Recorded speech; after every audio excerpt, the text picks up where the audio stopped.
As famed dungeon master Seamus Heaney once said, between my finger and my thumb, the squat pen rests.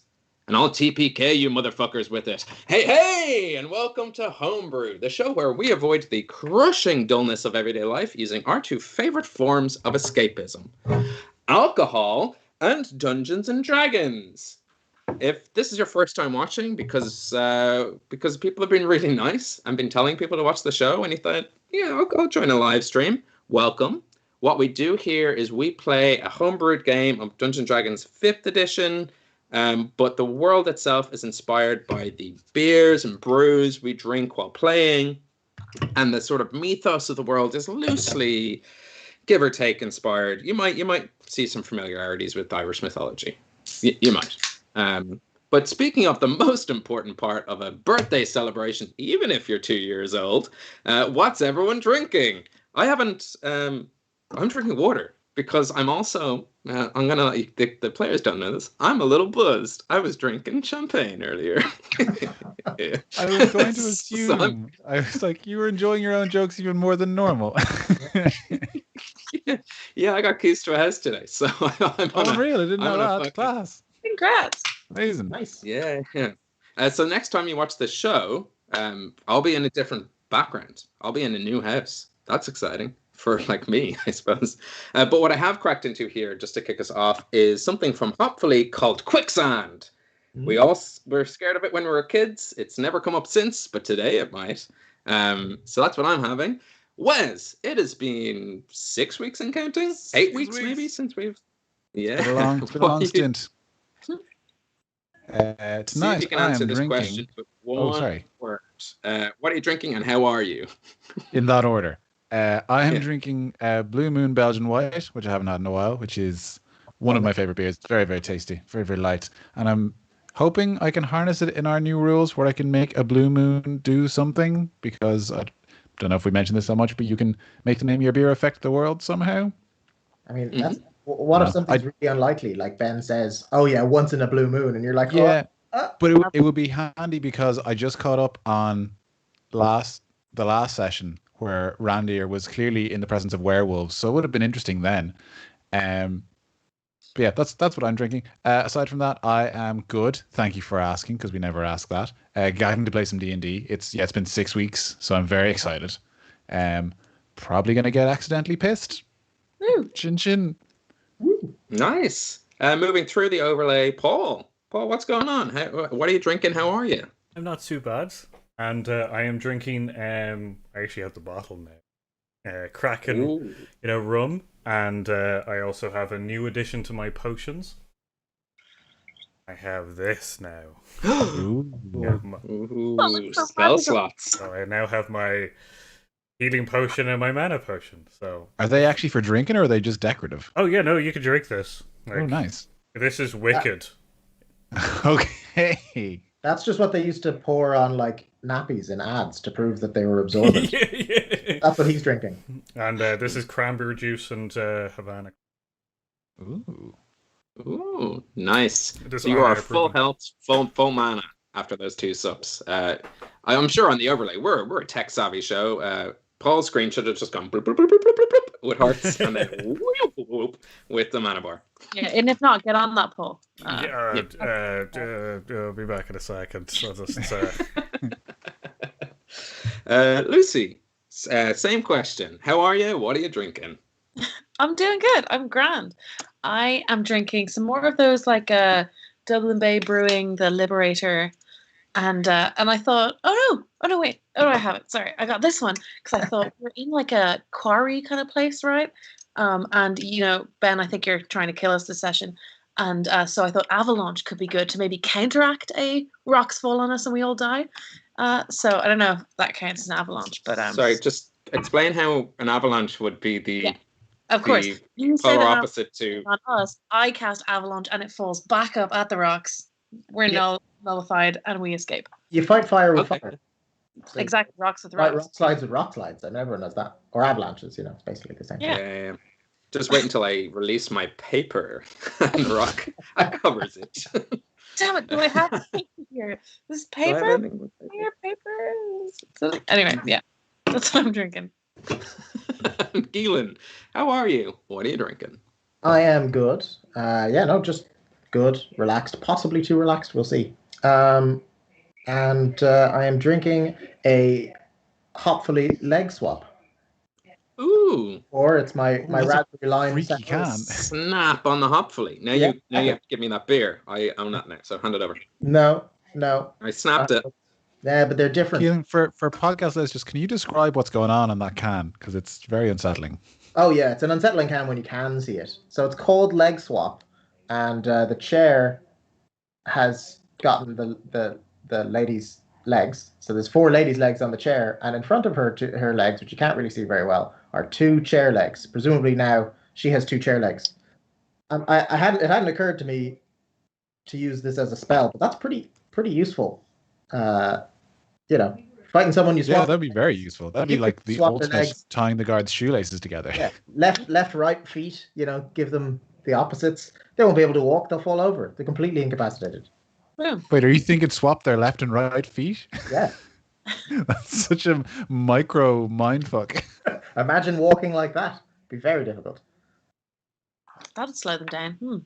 Yeah. So that or swap people's legs with chairs. That seems more. Is it worse to have your legs be chairs or for your legs left and right to be swapped? Or for your chairs to be legs. Well, then your chair could walk behind you and you could always sit down. It's true. Constantly just at your butt. Yeah. If you ever needed to sit down, you just sit down. You got the chair, it's following you. I don't know if I would want always the feeling of like leaning back and nearly falling over just with my own leg. So. Yeah. You could always constantly in mid trust fall with yourself. I would only do it if I could swap my legs for like an office wheelie chair and I could just like scoot and skeet around the place. Then okay. Yeah. Then I'd do it. But with regular chair legs, no, I'm not taking that deal, Keelan. I'd swap your legs. legs Back in your briefcase of deals. I'd swap your legs with shopping trolley legs so that you would always veer off to the right and never go wherever you wanted to go. No. Is this a world where, as you age, like your feet become like rocking chair legs? Like it's a progression. You start as high chair toddler legs, and then you get to lazy boy legs when you're treating yourself. Anyway, this isn't a show about legs. It's not. It never has been. Shut up, sidebar. We're not the leg show. But what we are is the D&D Madness Irish Idiots Play It show.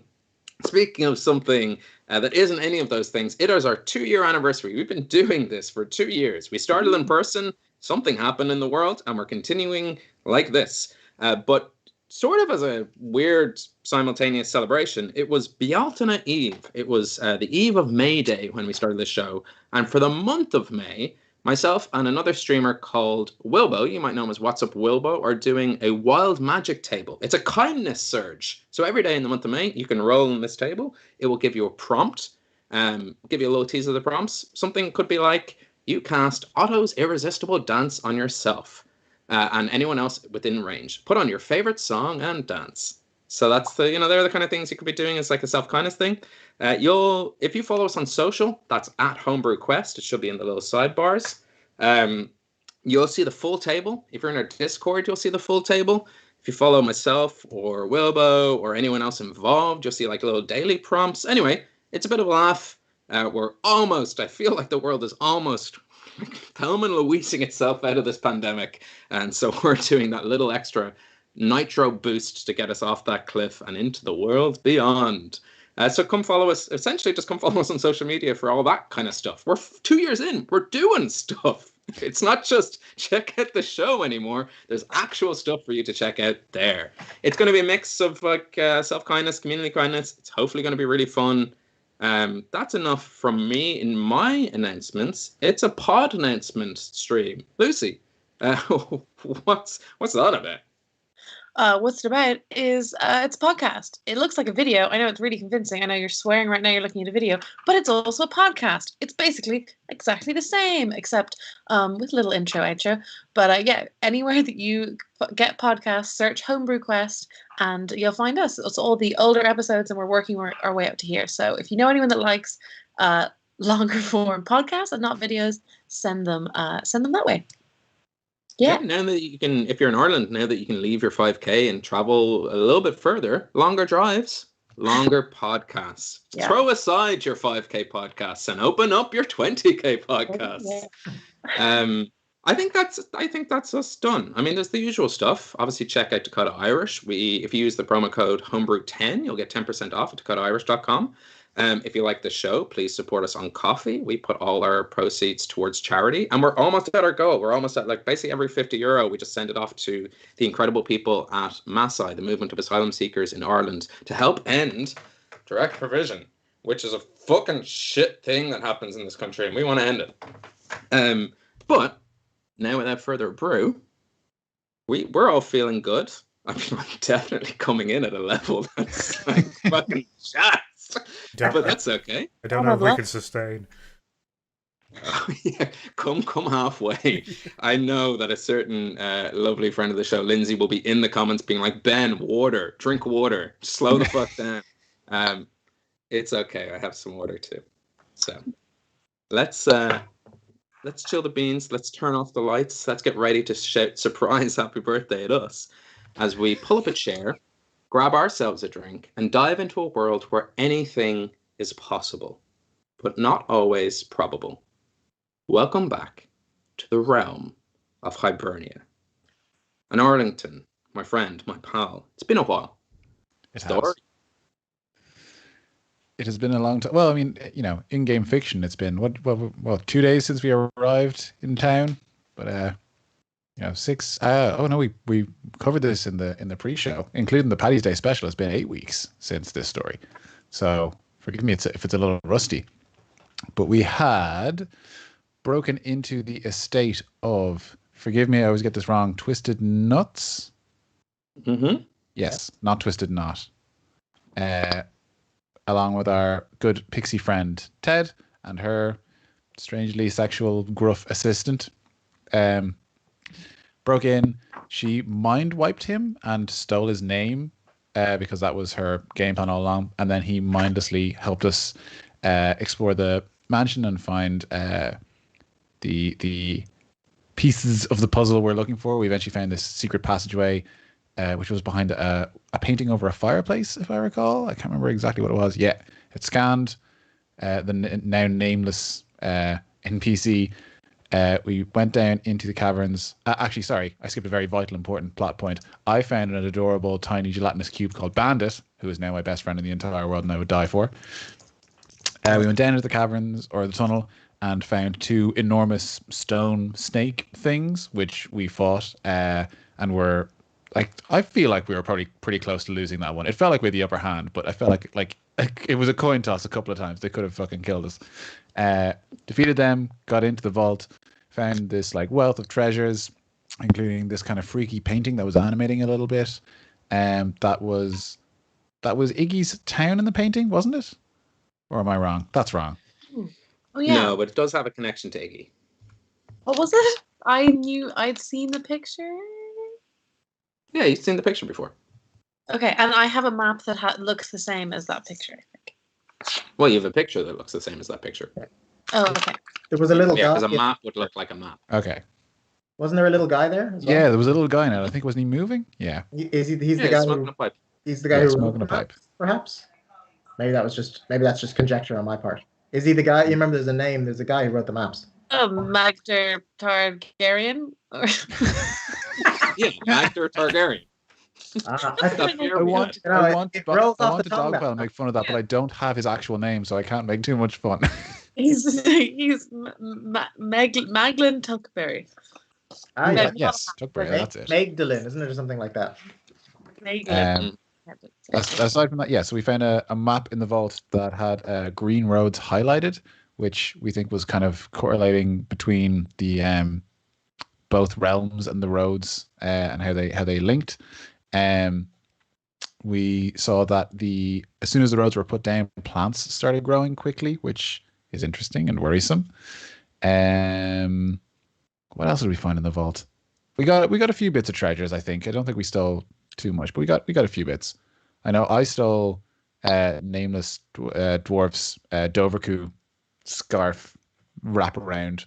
I think that's my main treasure. Anything? Am I missing anything? I feel like I'm Got missing loads of something. diamonds for future revivify, hopefully. So I turned into quite a little diamond thief. Didn't someone get one of the new items from the deck of? Yeah. Is that me? Oh, I know what the item was. But yes. Yeah, it was at the very end of the stream. We posted it, or we did it after the stream. I can't remember, but it was the pendant of paper money or paper. Mancy. Read my own writing. Mancy, like the end of Papermancy. Yes, yeah, Papermancy. And so you can like create a crane or an airplane or a fortune teller inside. Basically, extremely well suited to Iggy because all I do is draw things and have lots of paper. So yes, I forgot about that. Oh, I found one thing that's important that we might have missed. We found out that Rua, who took Ted back because she's not happy with her, Rua and Trolltunga, it turns out, are both looking for the cauldron. Oh yeah. One of the super important artifacty jobbies, which isn't great. No. And she doesn't think we're a threat at all. Great. Yeah, she's not bothered by us in the slightest, which is kind of condescending, but at least nice to know. Yeah. Not entirely sure if how rough she's going to be with Ted. She didn't seem super angry, but she wasn't thrilled. I think that's us caught up, unless I'm missing something, which I probably am. You are three sexy adventurers standing in a vault of treasures. There are other treasures in the room. You did look around for them. It's up to you whether you want to take as many or whether you want to fleece the guy or not. That's something you can change. I think 8 weeks ago you were like, nah. Now you can be like, yeah.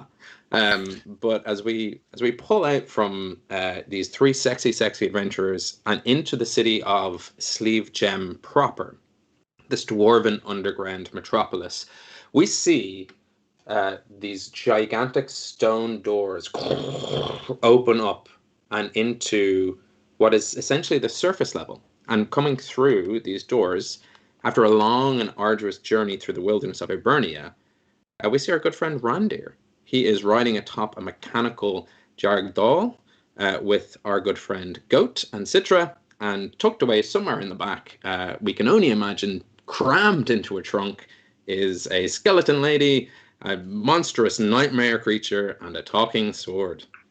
Randir, you hear that muffled in a trunk.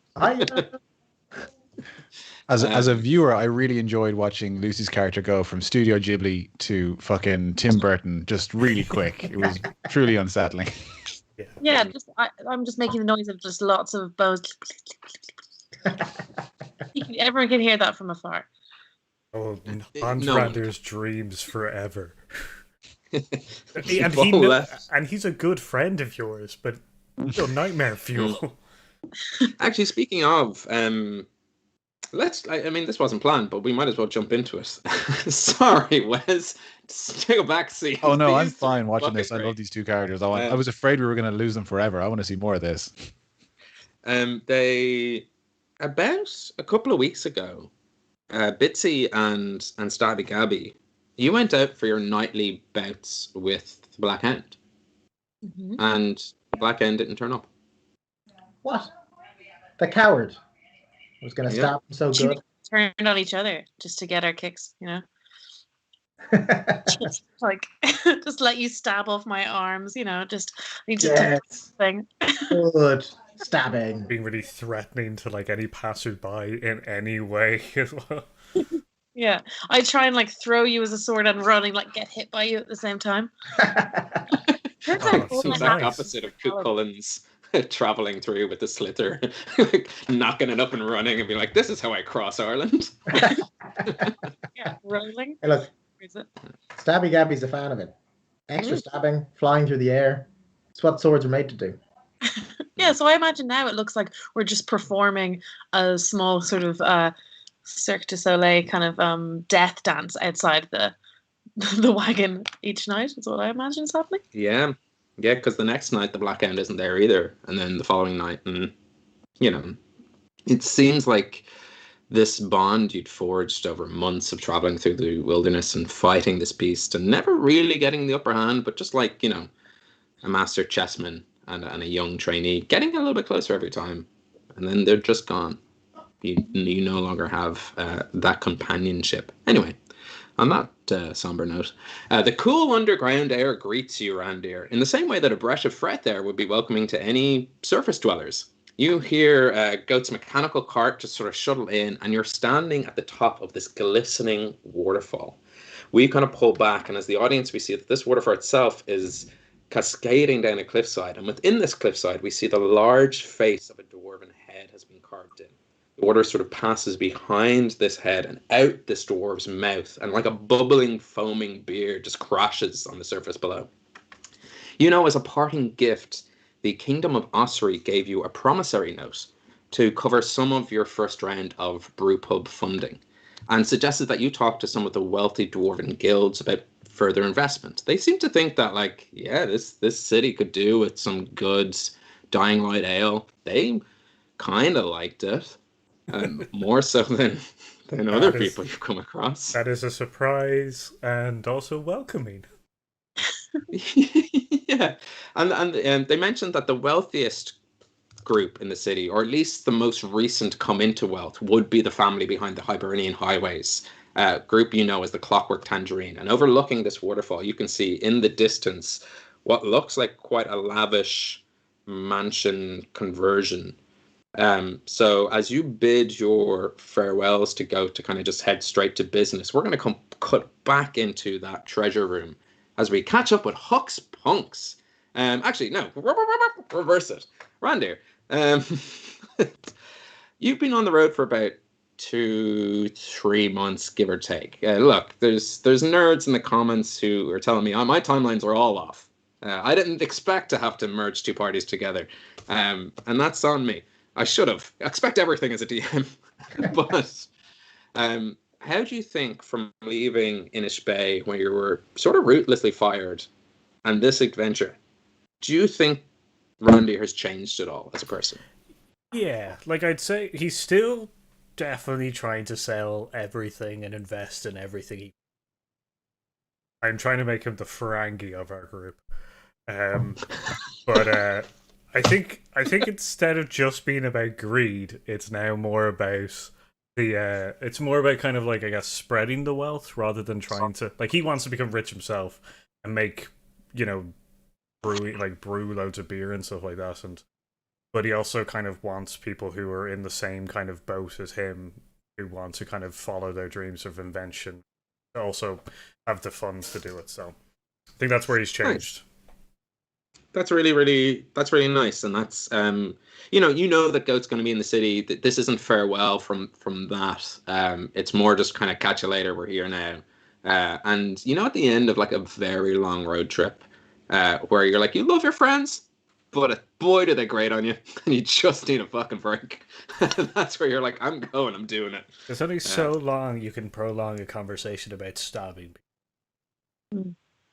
Yeah. Now's the time, Bitsy. He's turned his back. We planned for this. As you kind of hop across, either in a minecart or just walking up to you, because there are just minecarts shuttling around, and even gazing over this waterfall, you can see it's like a labyrinth of crazy interconnecting railways.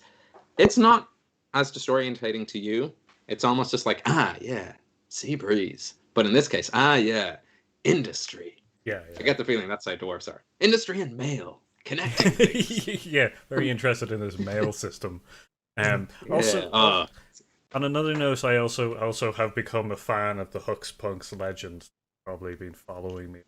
So that's always in like, not in the kind of like I'm a fanboy, but more kind of like I'm very interested in meeting this traveling band of people who seem to have caused mayhem across the land, and also maybe inconsequently like helped some people.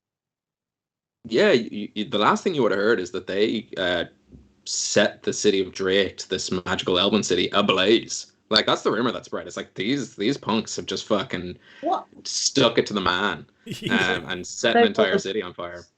And they were blaming it on pirates. Why is it all of a sudden our fault? Chinese whispers? Like, I don't know. Like, you looking for logic in this game, Keelan? I heard that we were liaising and like had promised those exact pirate to help them in some way. Oh yeah. Oh yeah. Yeah, There's they, It was made. things that we definitely look suspicious, you know. they But, definitely gave you up. It's the Dragonborn owned media spinning their own narrative. Yeah. I guess we have to go back to Driact and give up on all the rest And of this. kill everyone. We have to go back to Drake and kill everyone. Yeah. Yeah. Well, I mean, just set Anyway, it they care our set it names. straight, you know. Interesting enough, Randir, you would have heard and you would have experienced actually as you from a couple of days after the Black Hen disappeared, like budding adventuring parties started appearing on the road beside you. You were approached by people being like, "Hey, you want us to protect you for a couple of golds? We're a cool adventuring group. We're called the superhero sidekicks. I mean, what we lack in confidence, we sure make up for in kicking butts." So you come across the superhero sidekicks. They got some work to do. And you also come across Larkin's gang.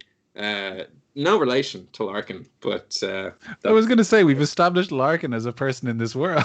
Yeah. different Larkin. These aren't the Larkins of the Barkins. These Right. are Larkins of the Malarkins. I've So got a- yeah, you come across different adventuring parties. Anyway, look, enough world building. Get me to the sexy adventurers. So we cut to the treasure room of the Clockwork Tangerine, where we find Huck's Punks. Huck's Punks, like the world is your oyster. What would you like to do?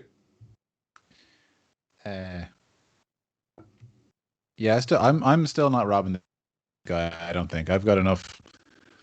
I've got enough wanted stars. Are there any weapons, even like ornamental weapons in the room, or is it just kind of like jewels and gems and all that kind of stuff? I'll run down through the list of things just so you have a general overview. Cool. You see a simple wooden horn wrapped in leather. There is a set of 6 metallic tankards. There's a pair of claddagh rings. You see a small. Is right, doesn't it? Doesn't it sound like the price is right? The way you said that, but like this is a set of lovely evening wear. We have to guess the prices of all of them, you know. Exactly. You know, For okay. door number 3, Yeah, you come see on, a come on, bronze statue of a miniature bull. Okay. And then you also see these sort of glittering, tattered rags. glittering rags, eh? I would like to rescind my previous statement, and I would like to absolutely take that miniature bull. Yeah. Okay. I'm gonna go and look at the glittering rags. Yeah. Because you're not really no one's like, hey, don't rob my rags. No one says that. So As you walk over, he goes, "Hey, don't rob my rags." he doesn't have the wherewithal to say that. No, he does actually. You described him as mindless, but he regained his mind on the way down. He's been fairly helpful since. Yeah. Oh, I've Pit- forgotten that. Pitbull. Has he changed much since Ted's gone, or since? Yes. Yeah. He Okay. got his mind back. Yeah, because we asked him questions and he was able to answer. Oh yeah, it we was told him, we told him to Oh, get right, we told him to that's get on that, with his okay. family, didn't we? Mm-hmm. Oh, I remember he started pleading with us to stop robbing him blind. Yep, that rings a bell. Yeah. That why I So should as you have walk that. up to the rags, he I'm goes, walking up "Hey." to those rags. Yeah, I'm having a look at those old rags. Look, rags are rags, Yeah. You what you want to know about them? I mean, they're shiny, are they? Kind of. Yeah, they're sort of like shiny in the same way that like sort of translucent rags are a bit, pearlescent. Is that your question for him? These are shiny, aren't they? Yeah. I'm just saying. I'll pick up and I'll play a throw around with the rags. Yeah, they're like a tattered cloak rags. Like if there's kind of an armhole, but if you wore them, it would look like you were wearing rags. Oh, a cloak. Well, I'll give it a go. I mean, I'll put it on over my other cloak if that's possible. Yeah. What do I look like, lads? Very warm. Warm. Yeah. But there's all these holes in the rag. So many cloaks on them. You look like someone who's gone shopping and doesn't believe that the bag will hold all of their food, so they've double bagged it.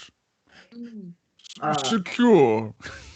It needs more diamante, like diamond things, like our punks rags. Like I don't know. It needs work, but it's. Do you know what? It works well because now you can have a flourishing reveal of your Huck's Punks cloak. Because that was the thing. The cloak was the reveal, and now you can reveal the reveal. It's got good layers. cover. It's good cover. I could be in rags. What do you think? And I nudge the dwarf. What do you think? You think it works? You think it? Yeah, he thinks it works. He thinks it's good. Me?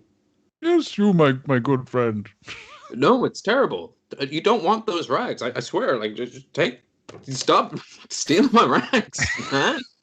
What's up? Right, well, is it you don't want the rags or stop stealing the rags? Because those are different sentiments. But they can be both.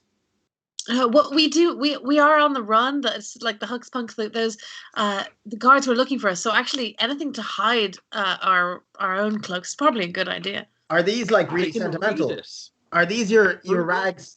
Because you went your rags to riches story. Are these the rags? Amongst Yes, these are the rags. I liked you better when you didn't have a brain. I didn't know if I can take a man's rags. Well, don't. I swear, you don't want these rags. Listen, my Why do small you think friend, I locked them in a vault? I promise you, this small token, the bull I've taken is, I'm merely borrowing it for perhaps 10 to 15 minutes. I'll leave it just outside and you'll have it back. I promise. I'm not taking it. Not for keepsies. You can keep your rags. I can't take a man's rags from the rags to riches story. Otherwise, it's just a two riches story, and no one likes them. No, unrelatable. It's not relatable anymore. Anyway. So out of the things I listed, what are and aren't you taking? I guess that's the simple question. I didn't explain properly. I'm gonna take the miniature bull and I'm gonna go back outside to the two stone snake corpses, and if there's any kind of like trophies, like the tail we lopped off, or any like, was it like lava blood they had? If that's like hardened or anything, I basically want to make a small shrine offering to this bull thing and make it kind of like a show of strength to Bigfoot, to kind of like show like this is a big fucking foe I vanquished. I'm gonna do it in front of a small bull. Whether it does anything or not, it's more symbolic. Yeah, you can definitely sort of sweep together the ashes of these lavalisks. If you want an actual trinket, you can make like a survival check to see if you can kind of carve out the heart of a lavalisk. I'm okay leaving the bull here. Like I just want to make a small shrine and leave the offering and then leave it there. Like I'm happy with my trinket being like my nose ring. I just want this to be like a visual thing I can leave here. It's like, oh, seeing the bull is obviously a sign, so I'll leave a small shrine there, and then whatever happens after I'm gone is no longer my concern. Nice. Is this a silent offering, or does Arlington say anything in this moment? I think it is initially a silent offering, and then Arlington starts doing burpees, just as many as he can, just as a show of strength, just in front of it, just like, nice. And he's like, it sounds like it's unpleasant. He doesn't work out attractively. He's constantly grunting and sweating immediately. Cool. Huck, you've put on the rags and then have tried to take off the rags. Yeah, I'm gonna chuck them back to him, ball them up and chuck them back. Just before you take them off, make a wisdom saving throw. Oh, he tried to warn us. Oh, that's a 16 on dice. Nice. So then keep going. Keep adding those numbers. There's normally more numbers. There normally is. This game is just goofs and maths. There it is. And then wisdom, which we all know I'm very strong in, plus 0. 16. 16. Yeah. You get this little, as you take off these rags, just before, in a kind of cinematic way, as they hit the floor, you just see a splintering of 4 different events all at once. You see you alone with all your friends dead in a field of bones. You see you sitting comfortably on the throne of the Feywild in place of your father. You see you just living a comfortable, rural, rustic life. And then there is just a shadow over the 4th quadrant. You're not even sure what it is. And then the rags fall to the ground. Hey, what was that? You. Are you talking to the rags, or who are you talking? I'm talking to. I mean, if the rags can talk back, they would have done so by now, I guess. I'm talking to you. Items talking. Don't be silly. It can happen. I've heard that. Once in a blue moon, maybe, but not in my lifetime. Relevant. Sort of. What was that? I'm gonna grab him by the collar. Ooh. Yep. these guys do? Why did they You kill? said- I told you didn't. I told you didn't want the rags. I said don't take the rags. You don't want the rags. I didn't What take. am I to say? I didn't take the No. rags. What the hell does the rags do? Well, they just give you a glimpse of the future. Of the future or of a possible future? Until it happens, they're all possible futures. Aye, so that's how you think time works. What's time? It's a spice. You put it on lamb and things. It's delicious. Oh, yeah, It yeah. grows up. There's wild mountain thyme all over the place. There's a whole song about it.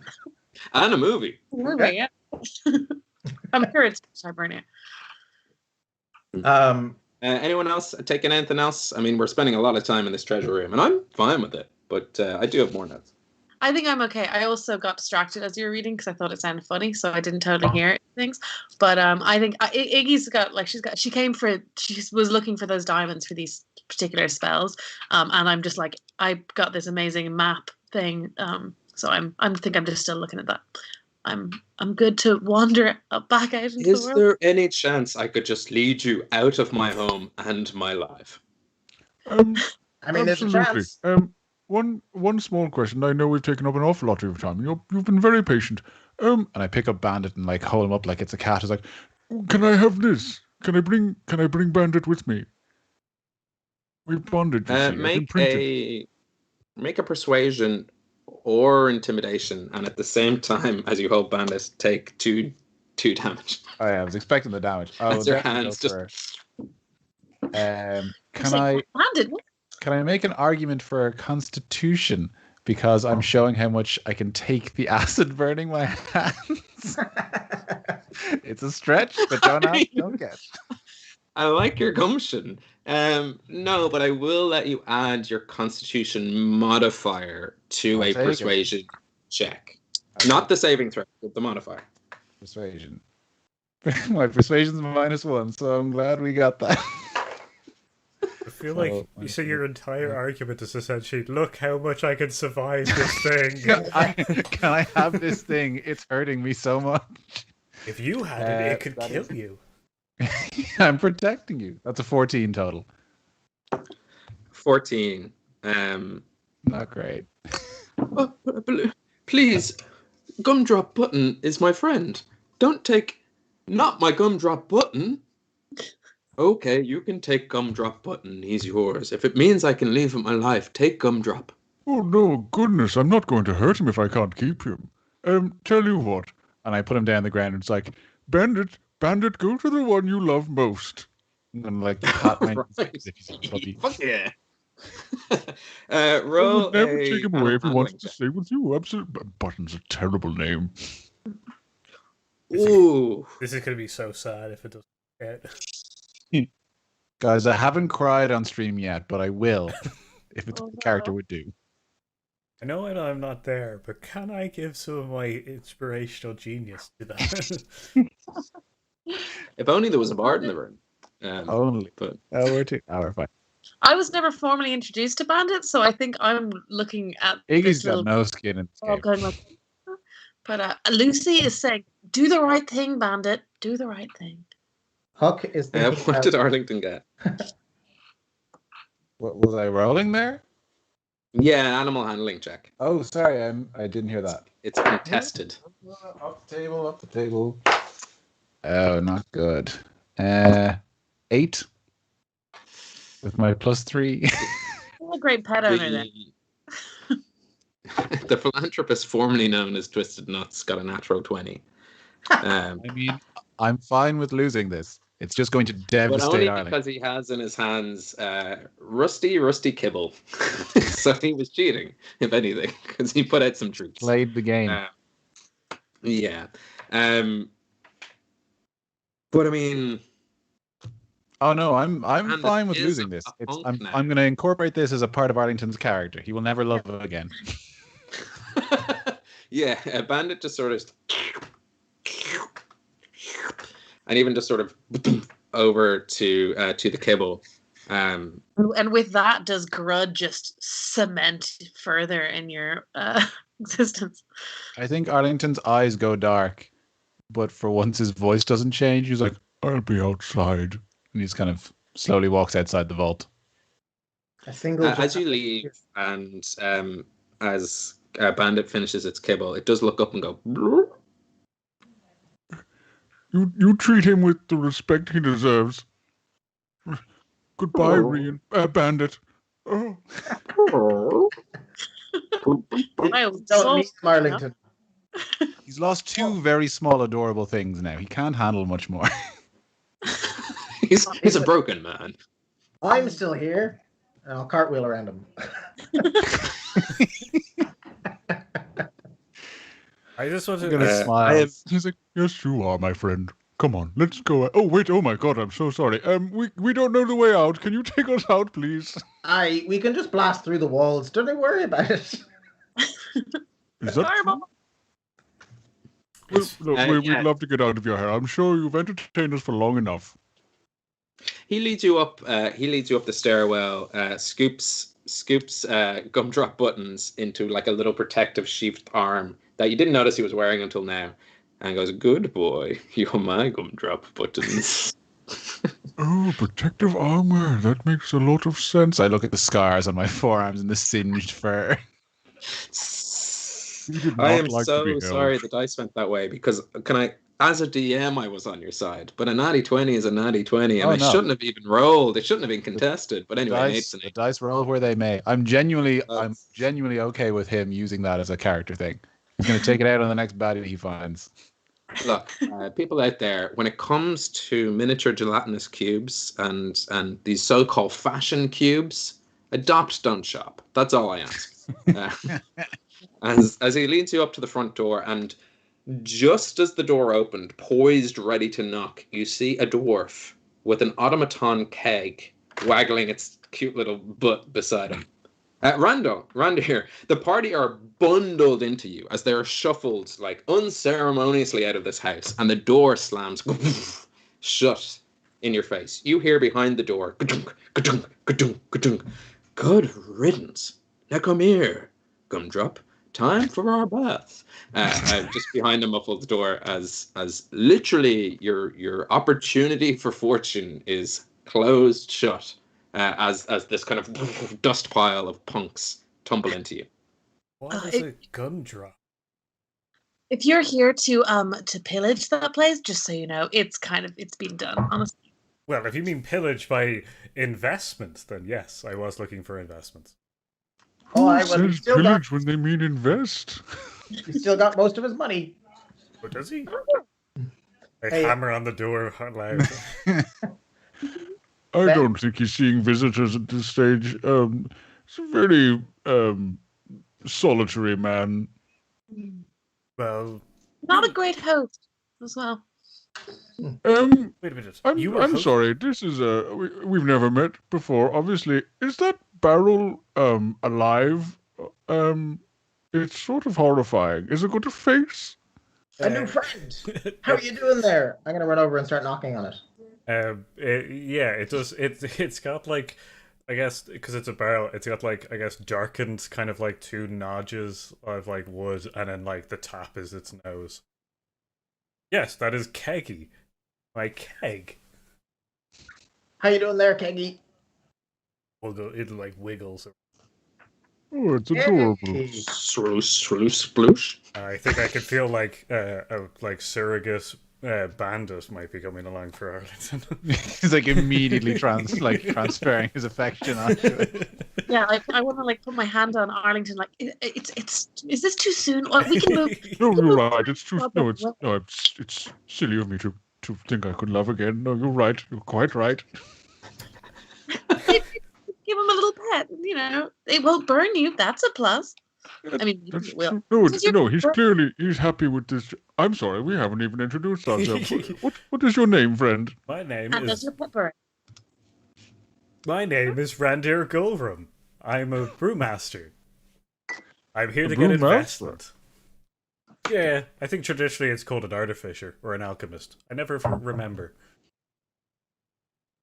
I see. Well, that's interesting. What are you in this area for? This is. possible customers, and I take out 3 mugs and pour dark or a Dying Light ale. I'm selling this. I'm trying to get investment for my brewing company to serve this. Well, I immediately take some. I'm tired from all that pillaging. Yeah, make a Constitution saving throw. Huck's a little Anyone slow. who drinks. Okay, I can do it. I don't rush for the music. you should know. I can't speak for my friends here. I don't really have any money. Oh. This one's for free. That sounds really drug dealery. Yeah. It Then does. thank you very much. And then I will. I got 13 on Constitution. I got Nice. natural 20. Finally, the roll that counts. I'm happy If that only I might not. Branded as much as that drink. Sorry, Iggy, what did you get? I got a 19. I'm wondering if does 19. Wow. things still taste like ash to us or no? Didn't we get sorted? That's No, that you stopped. had a lesser or greater restoration done by No, Clegg we McGuinness. had our spa day. Oh, and so it no longer tastes like. It wasn't a bad day. Oh, actually, you know what? I got retconned out of it because being Faye, I shouldn't have. Yeah. Yes, yeah, you were fine. Oh, Funny enough, though, this does taste like ash.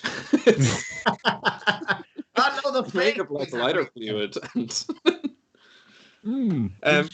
Paul and not- Randir. Actually, Paul as player, like, and you're a DM, Paul, as well. You play D&D. We go way back. My very first game was with Paul, and then Keelan ruined it. We're stealing a crystal skull. I'm kidding. That wasn't your first game, was What do you it? think the successful DC con save on Dying Light should be? And outside of that, like, what in general, for the best of con saves and the worst of con saves, like, what should it taste like?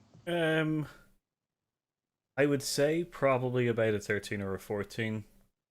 Nice. Just because it means that the common folk will probably be worse off from us, and adventure should be kind of okay with us.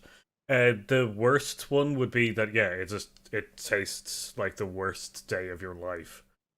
Would probably be the best way that I can describe the worst con. Nice. So, Existential. I love that. So if you roll well, it tastes good. yeah, like if you roll, it's not the favorite beer or anything like that, but it's something that you could drink if it was at the back of the fridge and you had nothing else. There's a real life beer that reminds me of this. It's called Sherlankel and Marzen, and it's a smoked ale, so it tastes a bit like a campfire.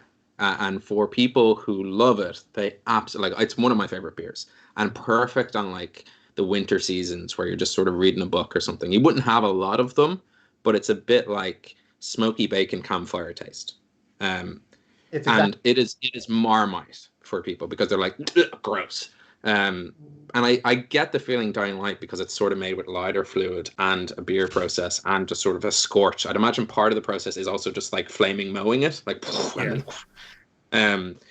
That's probably the closest rare world ale, but add in the fantastical thing of like it reminds you of your worst day of your life if you fail your con save, and maybe if you don't, just fills you with a little bit of it's D&D, like wilderness campfire camaraderie. Yeah. And I think all of you, sorry, Huck, what did you get? I got 13. 13. So you just about passed the saving throw. I think all of you instantly are filled with this sense of, we got the map to where it's all going down in about a month's time. This guy's just offers us free beers. We just fleeced that guy's house. We are like unstoppable heroes. This is fucking Rua thinking we're not a problem. Fucking look at us. We're Huck's punks, baby. Nothing's going to bring us down. And there's something instantly likable about Randir. You're just like, nice. Like, I wouldn't say, best friend, but favorite bartender. which is your best friend, right? Like, Which is your best friend, obviously. Huck would say best friend, but he says that of everyone. so that's as the liquid kind of goes down into your gullet. Is that what that is? Gullet? I've never used that word before in my life. yeah. So you're filled with this sense of warm friendshipness. You feel, meta-wise, you're on the cusp of a level up.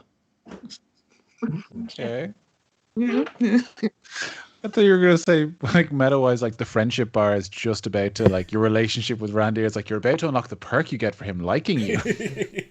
You can marry Randir if you present him. You've unlocked the seashell. relationship. Yeah, As long as you your can house is romance big enough. Randir.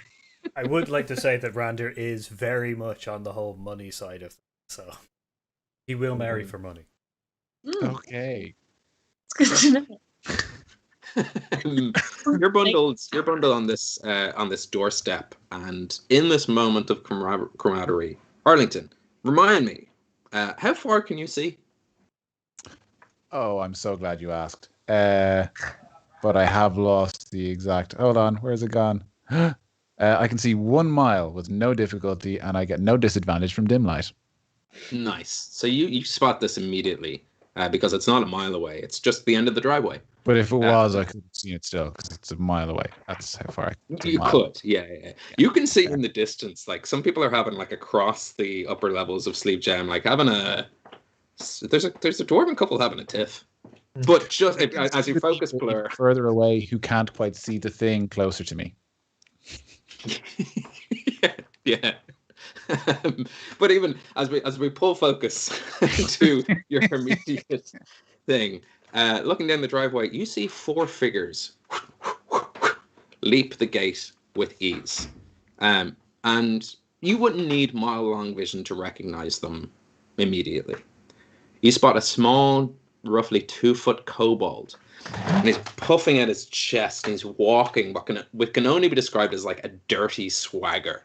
He's wearing nothing but a loincloth, and he's got a great sword strapped to his back, which just drags on the ground behind him. And he goes, "Oh, what are you looking at?"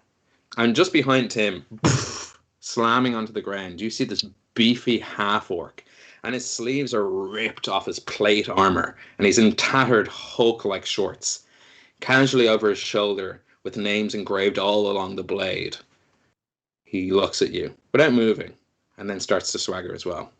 And then from within a deep green puffer jacket, wearing sort of light blue jeans and black boots, you see the always beady, always razor-focused, never blinking eyes of a small Kenku who goes, "Aggro!"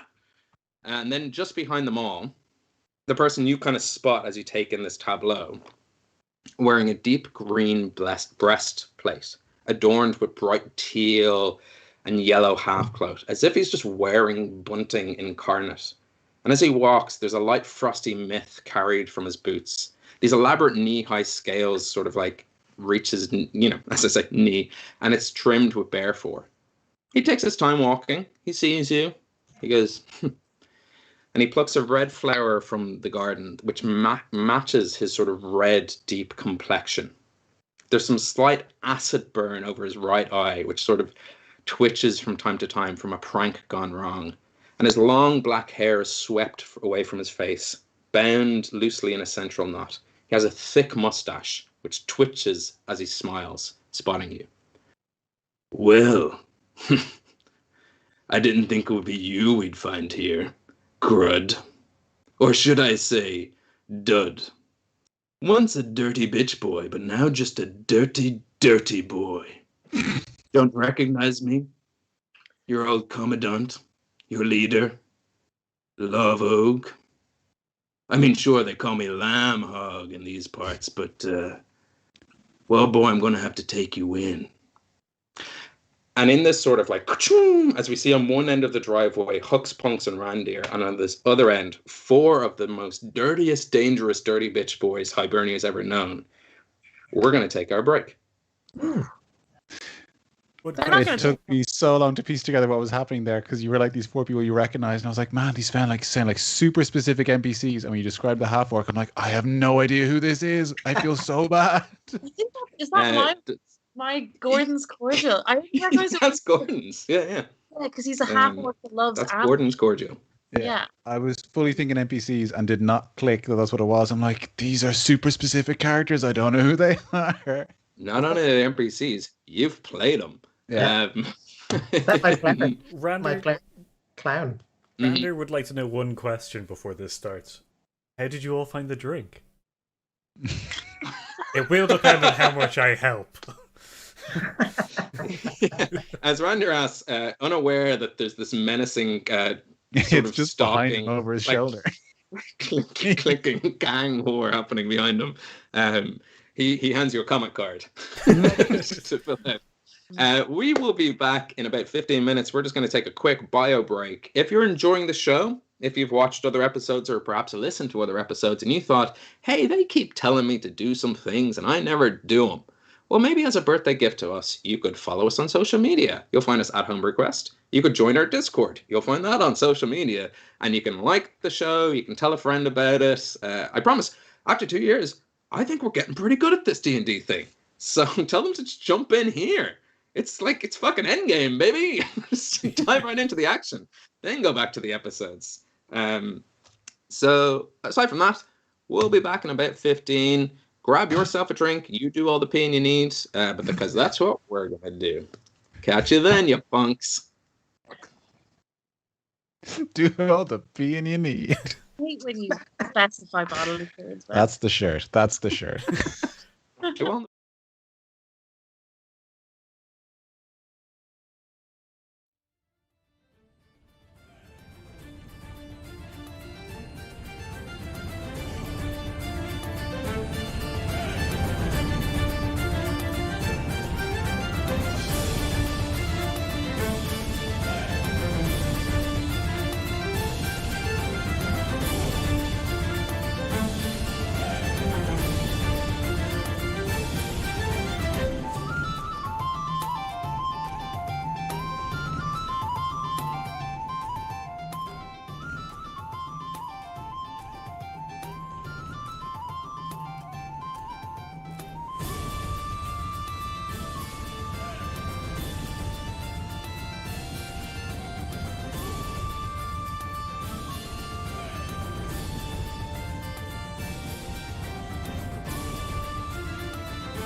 Welcome to part 2 of Homebrew Quest. And we're just going to dive straight into it. What we have on one side, outside of a gigantic old chapel turned livable mansion, because hey, we upscale in Sleeve Gem, the city of dwarves, are Huck's Punks, a ragged, sweaty from doing a lot of burpees bugbear, a wide-eyed, bushy-tailed bard, a guzzling puka, and then facing them all, a artificer, brewmaster, dwarf. And then just down the driveway, past the fountain, and into the row of hedges and plants, we see a gang of bandits.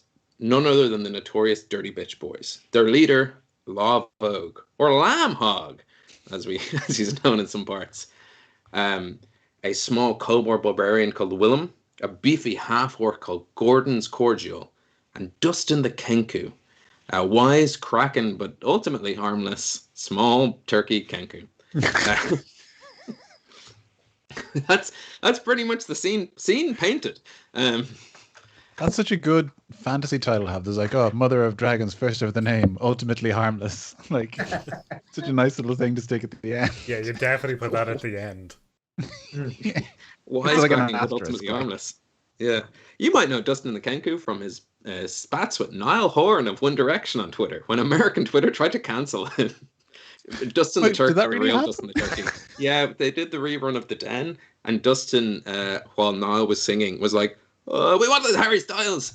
And then American Twitter, who didn't get that Dustin like makes fun of absolutely everyone, and it's a badge of honor in Ireland, were like, "Leave him alone," and tried to cancel Dustin. But that's not this Dustin. This Dustin is intellectually and legally distinct from that Dustin. Lavo. The sound of these people, by the way, I think I was can we see them actually? Sorry, can Arlington can see them? Can we see them? Okay. Yeah. Arlington can see a mile. You can see regular. I just see them like you're looking at them in 720. I see them in 4K.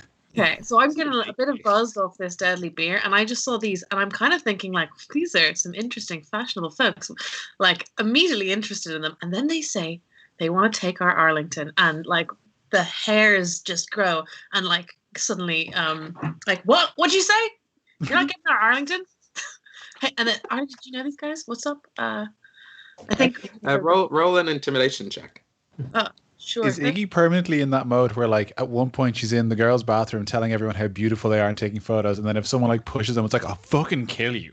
Yeah, exactly. Like this. Well, because I feel like we've just seen Arlington go through this emotional roller coaster. Yeah. They called him Dud. Yeah, exactly. That's too hard a burn. Doesn't even sound like Arlington. I have a +8. That's what that nickname makes no sense to you. Yeah. It was a 14. 14? Yeah.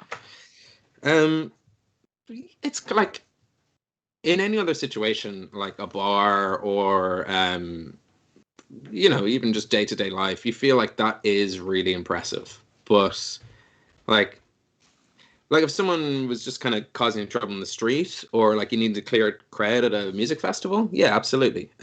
But here, against literal thugs, like a 14 isn't. It's kind of like they give you a look and go. Like I used like a mom voice, like, hey there. Wagging her finger. That is exactly it. Like you use it kind of like, hey, you kids better, and then like, we're not fucking kids. Okay. Yeah, exactly. Intimidating in certain circumstances. In this case, doesn't quite cut it. Okay, my finger will turn to slight shaking with fear. Who knows? Yeah, you're about as menacing as Winston is to Dennis the Menace. A figure of authority, but ultimately ineffectual against the gang. Nice. Lavo turns to Arlington and goes, "Well, Arlington, how do I put this? How about you just all surrender? Because I assume this is the Huck's Punks?" Like, proudly flourish my cape. It certainly is. He's got a problem with that. Trying to do a grunt voice. Right, well, how can I put this?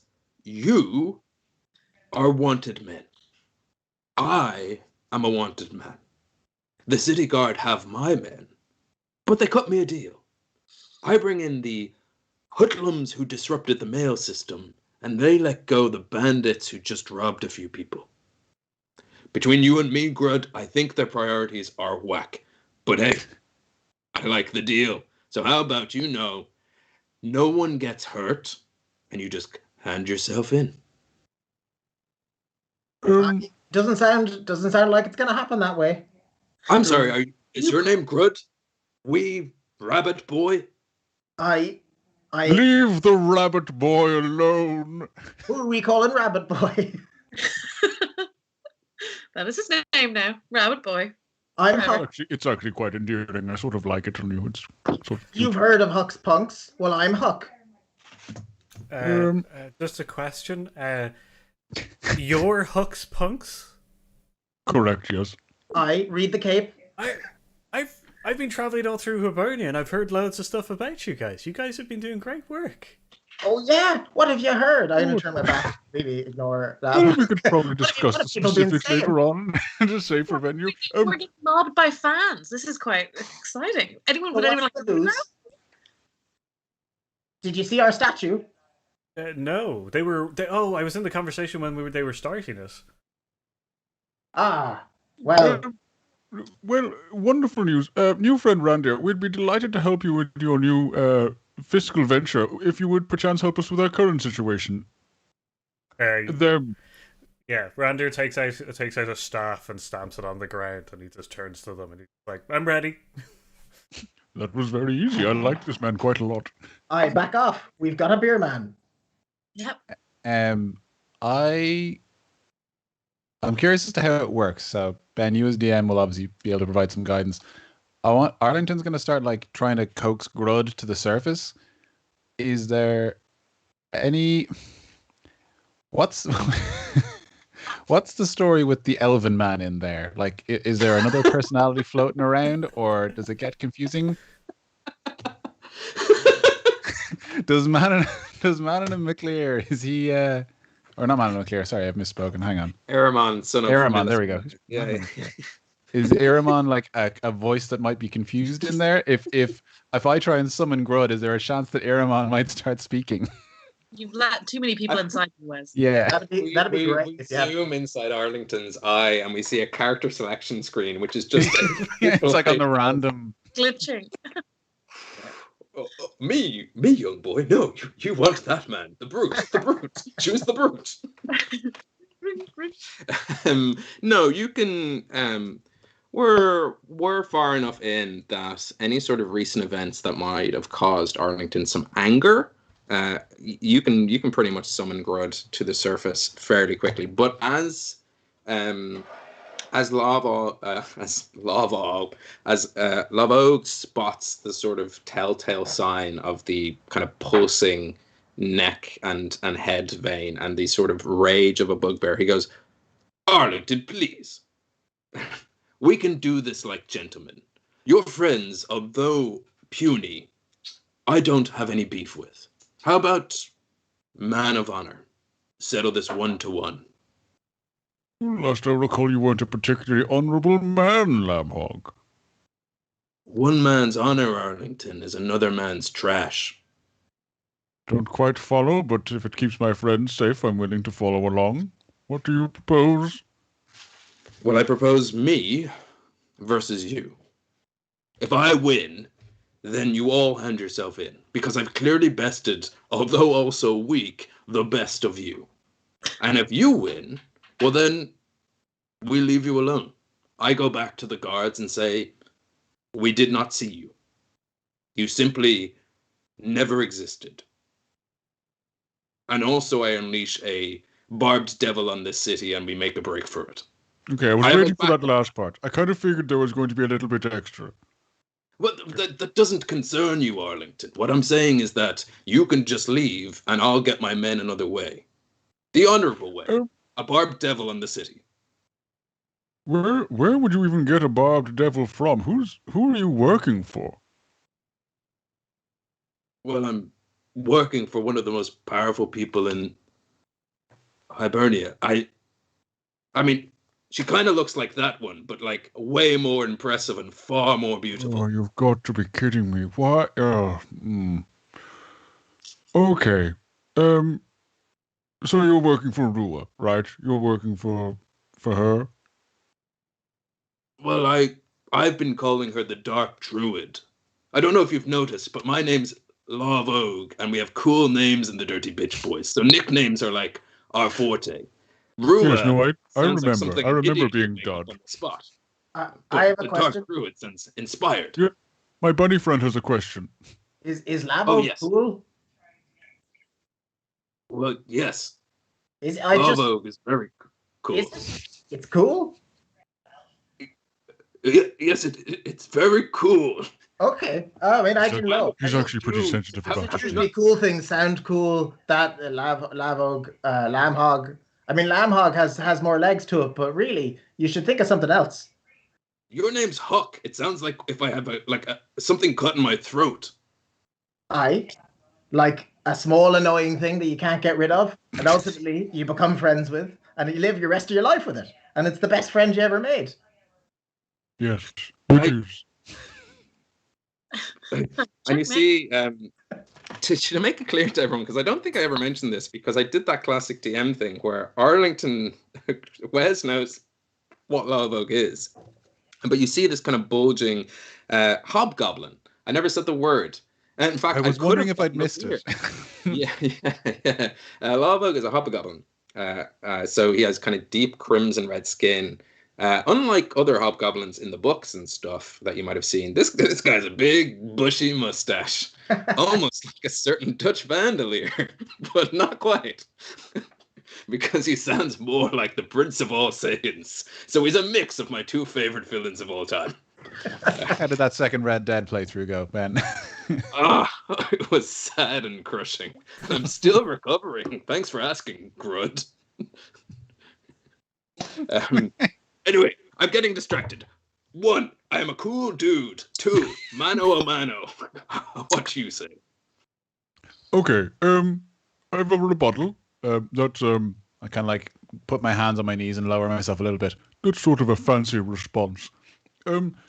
We fight 1-on-1. My friends go unharmed, and if we win, if I win, I let you live, and if you win, you leave and don't release any barbed devil anywhere. It's just between us. It sounds good for us. Yes, because it's literally the best deal you could have made. Like, no, absolutely not. If I win, you go to jail. I take you in. I was really hoping I could swing that. All right, fine. That's fair enough. It was a trick. Well, okay. Well, I can't speak for my friends, so if you win, I can't. Listen, you can try. I'm gonna like gesture towards Huck. You can try and put him in a box. I would really not recommend it, though. He's literally a nuclear. Listen, and I pull my. I've got a box for you.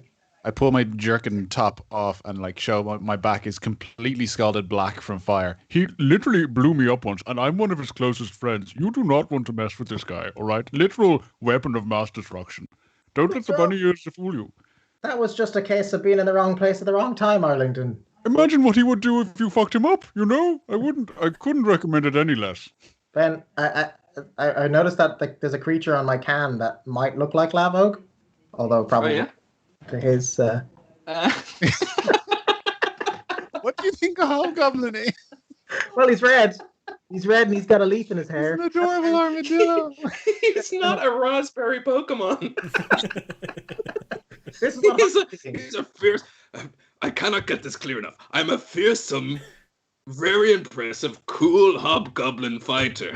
Wait till I fuck your friend up, then you'll see. Then you'll all see. I'm the prince of all hobgoblins, damn it. I'm not the butt of this episode's joke. All right, Lambhole. New terms. You beat me, I go with you to prison. You get with any reward you want, but you leave my friends alone. I'm pretty sure there's a bigger price on my head anyway. I'll tell them whatever story you wanted, like you stop me mid-robbery or whatever.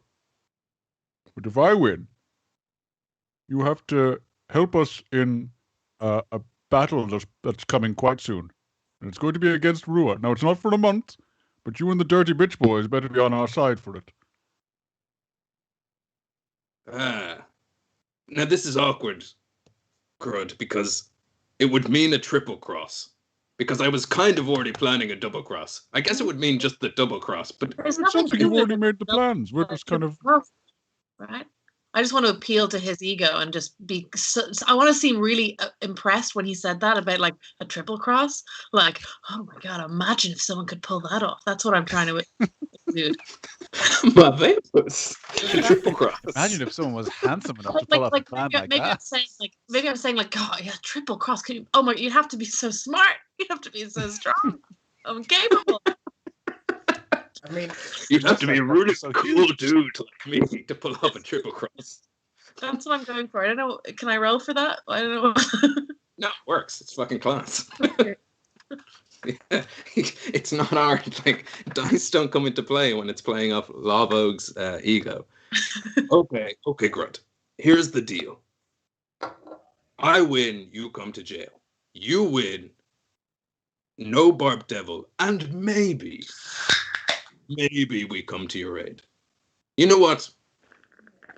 Yes. I think after all you've done to me, yes, I think we can... A quadruple cross. I agree to those terms. Right, hang on. So quadruple... Hold on. Let me clarify which way the quadruple cross works, because I feel like you're bamboozling me. do you think? So it means you're going to fight against Rua? Or Yes. the Dark Druid? Yes. Do you Right. think that one of the crosses is you crossing yourself? I put my hand out to shake on it. And to be honest, if you try to quintuple cross, I mean, good luck having a band of boys following you when you were beat by a Nancy boy, Arlington. You know, they're not going to trust you anymore. Right? And I look to the rest of his Behind party. them, Willem, Justin, and like that's the dirty bitch boys done. Like that's them looking like it's classic. Kill the king, become the king. Yeah, but I still want it to be his choice. This piece of shit that I, the player, have only literally just met. I hate him. This one line in my backstory, who's now become an integral part of this game. Who, for quite a while when I was building my character, was just written potential villain. I hate him. Who sees you as a peasant, a mere monkey compared to him. You made fun of my name. Okay, deal. Does he shake my hand? I've got my hand out.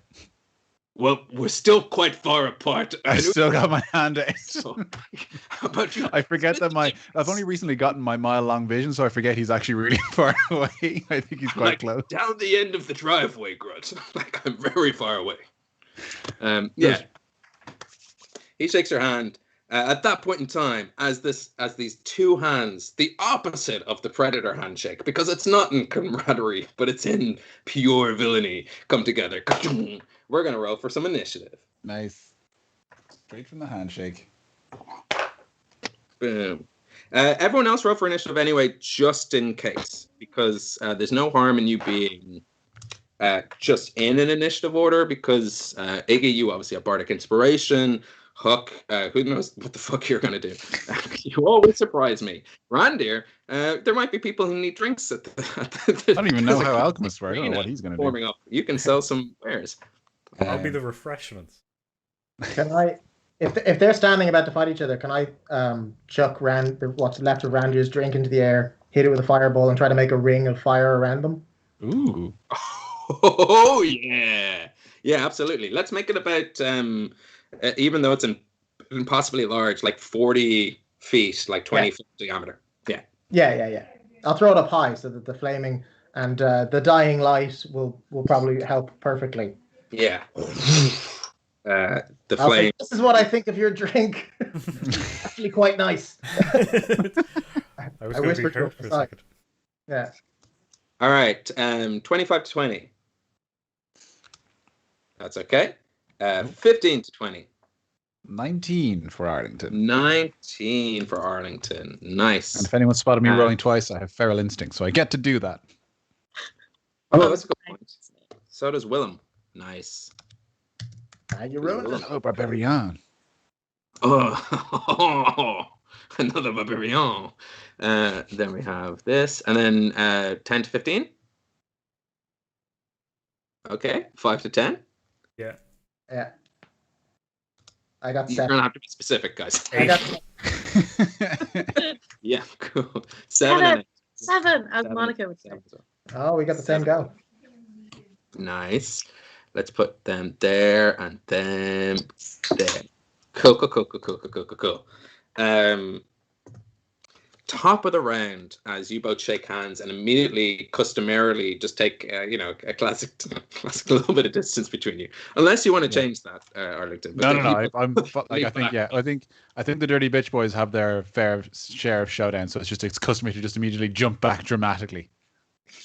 As the stage is set, we spin around this circle, and immediately it becomes 2D Street Fighter style. Surely with Arlington like twice as long arms, he doesn't really have to jump back. You just take like one step. Yeah, I'm still holding his hand with my 15-foot long arm. Mr. Fantastic. I've been walking like this the whole time so I can stretch out when I need to. Yeah. Like Stretch Armstrong himself, the hit toy of the 90s. You take a step back. Willem goes, "Fuck 'em up, boss." And Arlington, it's top of the turn, top of the round, your go. Okay. So how far away am I from Lamhog? Just out of melee range. So for you, I think that's 15 feet. Okay. Yeah, I'm just gonna run up to him, and just rage out and let Grud take over. So I'm going to rage, and I'm going to recklessly swing at Lamhog, be like, "My name's not dead." Jesus. Okay, we'll take that roll. Not good. That is an 18 to hit for the first one. Mm-hmm. Okay. 18 hits. I did that. And I'll roll my second attack.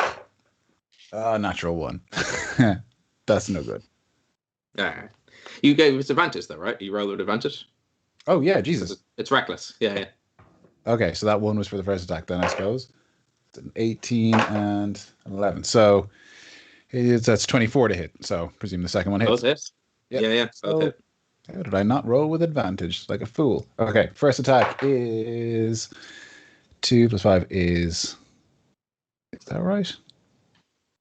Plus 5. That's 9 for the first attack and 17 for the second attack.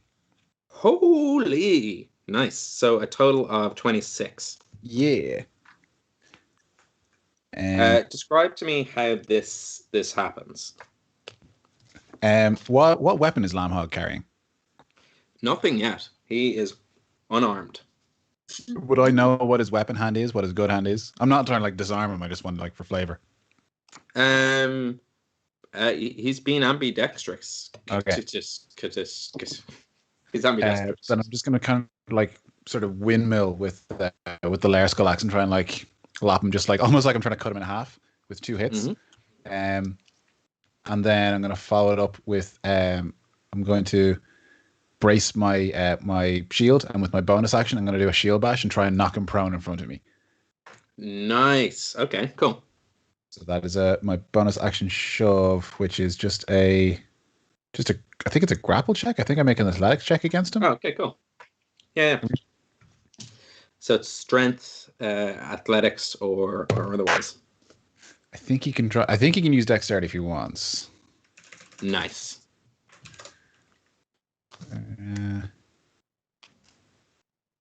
Yeah. Okay. So that is plus athletics. That is 18. Yeah, you knock him, boom, square on his arse. Nice. Oh, sorry. No, I can't. I recant that. I can't. I had to use my bonus action to rage. You've raged. Yes. Yes. So I can't do that. So just 2 attacks. You think about it in your head and go, come on. Yeah, I'm ready to do it. Yeah. He didn't do too well, but he's happy. The fabrics of reality form around him, and we reset to an unmoved. You line it up as if it's like a Command and Conquer kind of next move. Yeah, you can see what my next move will be, but that is my turn. Nice. Brings us on to his turn. In one fell swoop, without necessarily stepping out of your range, but just sort of stepping back for dramatic effect, he holds his hand out And within his grasp, you see a rapier just form out of the shadows. It sort of has this mix of dark hedgegrove and just sort of shadow whispers around it. And he holds it out to you, and you feel like the world itself is against you in this moment. That somehow the inherent charisma of this leader makes him a worthy victor and you a cursed buffoon. And as he places upon you his Hexblade's curse, he makes 2 attacks. You were reckless, so these are both with advantage. Correct. It probably won't help Right. if the world's against him, because Huck thought that was actually pretty cool. The sword. Yeah, He'll say as well. Oh, you mean cool. You thought the rapier comprised entirely of shadows and doubt was cool? I guess that's pretty cool. Yeah. The first attack is within his 23. name. 23, was it? Yeah. Is that No, it? that hits. Yeah, okay. Cool. And then the next attack is a 21. Also very much hits, yeah. All right. This is the first time in a while where... Okay. Boom. Yes, and yeah.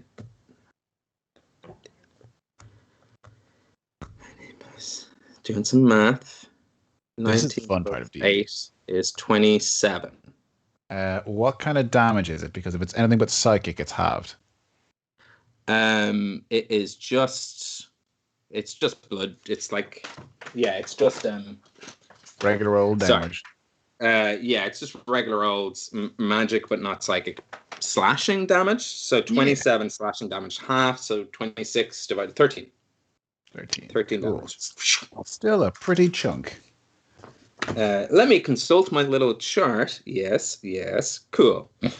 I have a chart. It's been so long since I've played a character as opposed to a monster. And monsters, I just forget to do the thing. But yeah, Foof. As this blade, he takes this blade in one hand and slices across, and then instead of actually pulling it back, he stretches out his left arm, and it reforms in that hand, and he tries to go across for like the neck, but he doesn't nick you for what is 27, but halved while you're raging. That is the end of his turn. Yes, that is correct. We move on to Dustin the Kenku, who does nothing and just goes, yeah, man, you can get him.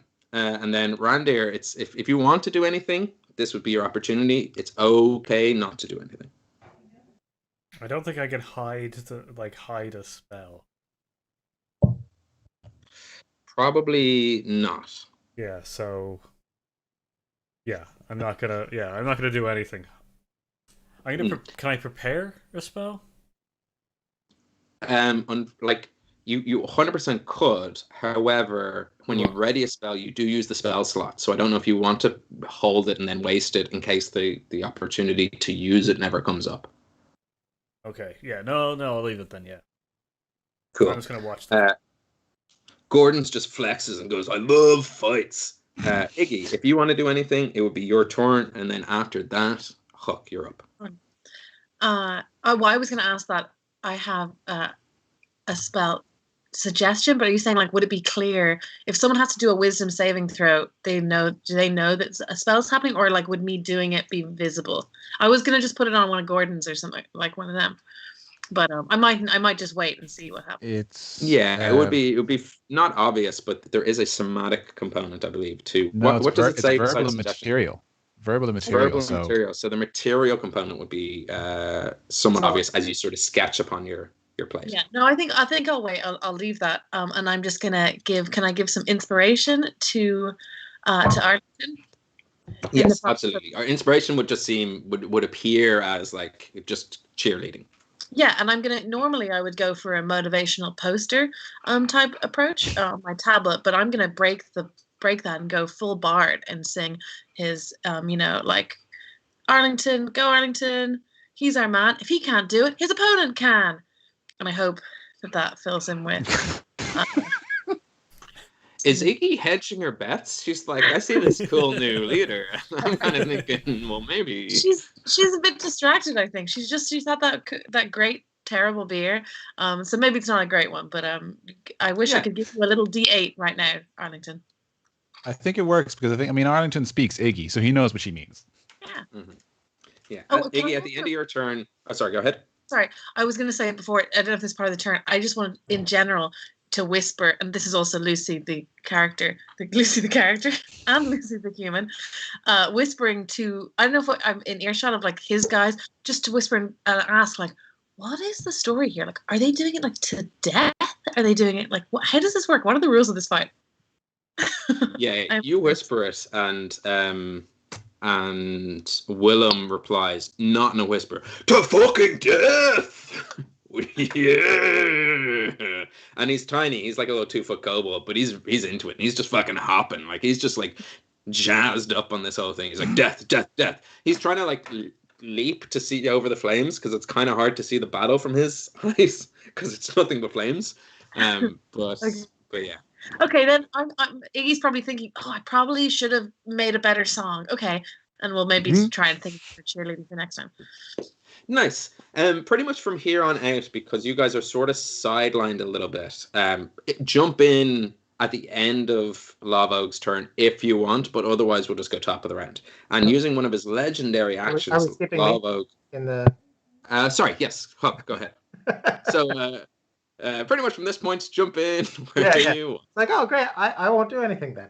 No, I was going to say, since Lucy's acting at the same time as me, initiative-wise, and she's now talking to the dweebs, which is what I've decided to call them, they're relatively distracted. Presumably Lavo's kind of distracted. So I'm going to try to cast haste on Arlington and do it secretly while they're distracted. I will use my sleight of hand, I guess. Sure. Yeah. Possible? Can haste, other than the casting of haste, can the effect of haste not be visible? It would be very much noticeable as he doubles in speed and but do they know it generally is buffed. I think canonically his eyes become giant saucers. Like he sees through time. Sure, but if you're casting it on yourself, that's fine, right? Yeah, potentially. They don't know. Yeah. Okay. So, presuming they're distracted, and so how do I roll? Should I roll a sleight of hand first? Yeah, roll sleight of hand to see if you can get away with casting some spells. It's verbal, somatic, and material for that, by the way. Oh, is it? Okay, great. Well, I have a focus, I think. Yeah. All right. 23. Nice. Ooh. Yeah. You get the feeling that you can get away with casting this spell, and as you start to form it in your mind and in its shape, you just feel this tender and quite slender hand reach over and go, I actually wouldn't do that if I was you. Also, hi again. Me, Rua, just watching, don't worry. And then disappears from the shadows from behind you. Okay, well, I won't do anything this turn, but I'm now thinking about whether or not I should listen to Rua at all. But yeah, I won't do anything this turn. Sufficiently stopped.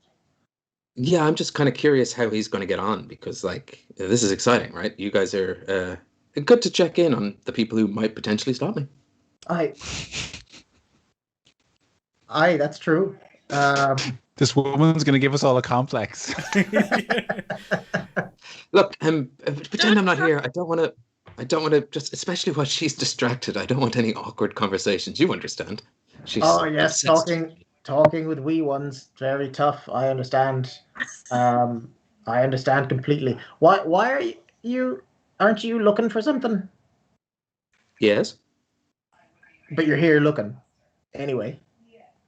I mean, it only takes a second to dip in and out. I get the feeling I haven't really imprinted on you. I am an I'm like an impossibly powerful being. Same. Yes, literally same. You are. Like you're Prince Huck. So, I mean, yeah, but it's a bit rude to pop about when other people can't. You're flaunting it. You are right. It is a bit rude. Anyway, look, listen. I feel like let's let them do their thing. The boys doing their tussle. It's exciting. We'll see. But that would have been sweet. I had my perfect moment. It was almost worth doing it just for that. Well, that's true, I suppose. Well, look, I'll tell you what. If you do it, I'll do it. You can cast a spell on your champion, and I'll cast a spell on mine. Deal? Your champion? No deal. I'm not making Okay. any deals with a Fae. You think you're gonna catch me with that? Any deal you make would be with the Fae because you'd be included in it, technically. I know. And take it from me. I wouldn't get into a deal with me. No, sir. This is very important for lore purposes. Is Huck saying these things out loud? I feel like it's a whispered shoulder conversation, and Rue is barely in existence, like just sort of like creeped like through the bushes in a hedge, like sort of just a pair of eyebrows and a mouth. No eyes. I love the idea of Huck being surrounded by people going like, no, I wouldn't make a deal with me. No, yes, no, I want to though. It definitely look It's like not that. unusual for Huck. No. Yeah, to talk to himself. Mm. All right, but I'll be on the watch out. No messing yourself. Oh, I literally wouldn't. It's too much fun otherwise. It's like using, like just like your own powers to let life be life. That's what I say. And also, I also say destroy life, like without question when I bring the realms atop each other. But it doesn't seem like live and let live is really your watchword. I'll be honest. As I say it out loud, it feels like a lie, and it burnt my tongue a little. Anyway, listen, this has been a super quick and like.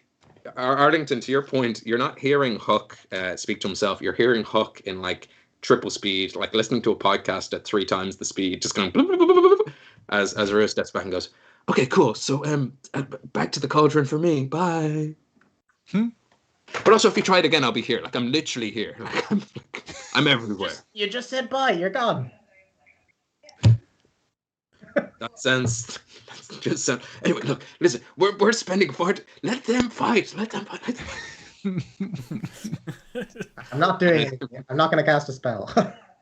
Then at the end of your turn, Huck, Lawbog is going to use one of his legendary actions. And Arlington, you see in front of you just sort of shadows from the bushes just sort of run through the ground, through the flames, into the grass below and the cobblestones, and just sort of... And he just seems like he's like a asthmatic kid taking a hit of an inhaler. He seems stronger somehow.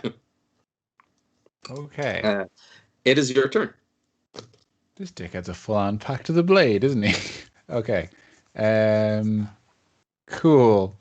So this man just absorbed the night. I'm probably going to hit him with a regular attack. Hit him with a blue moon. I don't know. I'm trying to think how that could help. Hit him with a kraken. Oh! I have an idea. Okay, yes. I'm gonna use my. Okay, Grud's gonna it's kind of bouncing between Arlington and Grud, and he's gonna go shit when he sees the shadows bouncing in, and I'm gonna use my bonus action to try and shove him, shove Lav Hug onto the ground. Mm-hmm. But I want to make sure that it's like there's light coming out of my shield at the time. Almost like a blue moon. Does that affect the shadows around him at all? Nice. It doesn't affect. It doesn't immediately affect, but you get the feeling that if you were to hold that blue moonlight, it might have some level of, like a vampire in sunlight. It might make it weaker overall, but not in this moment in time. Actually, you know what? It totally does. What am I saying? I invented this rule. It gives him disadvantage on his athletics check against the shove, like while you're shunting him. I'm aiming it at his eyes, like to try and make sure he can't. Yeah. So he feels like he's staring at the sun, which is the name of this can. 2 cans in 1. Yeah. That's his. Ooh, and good job you did, because one of those was a natural 20, but he's going to take the lower one. It's an 18 from me. 16 from him. He stumbles and like almost keeps his balance, and then he's on the ground. So now that he's prone, I'll have advantage on him, so I'm not going to make a reckless attack. And I'm going to just kind of... However,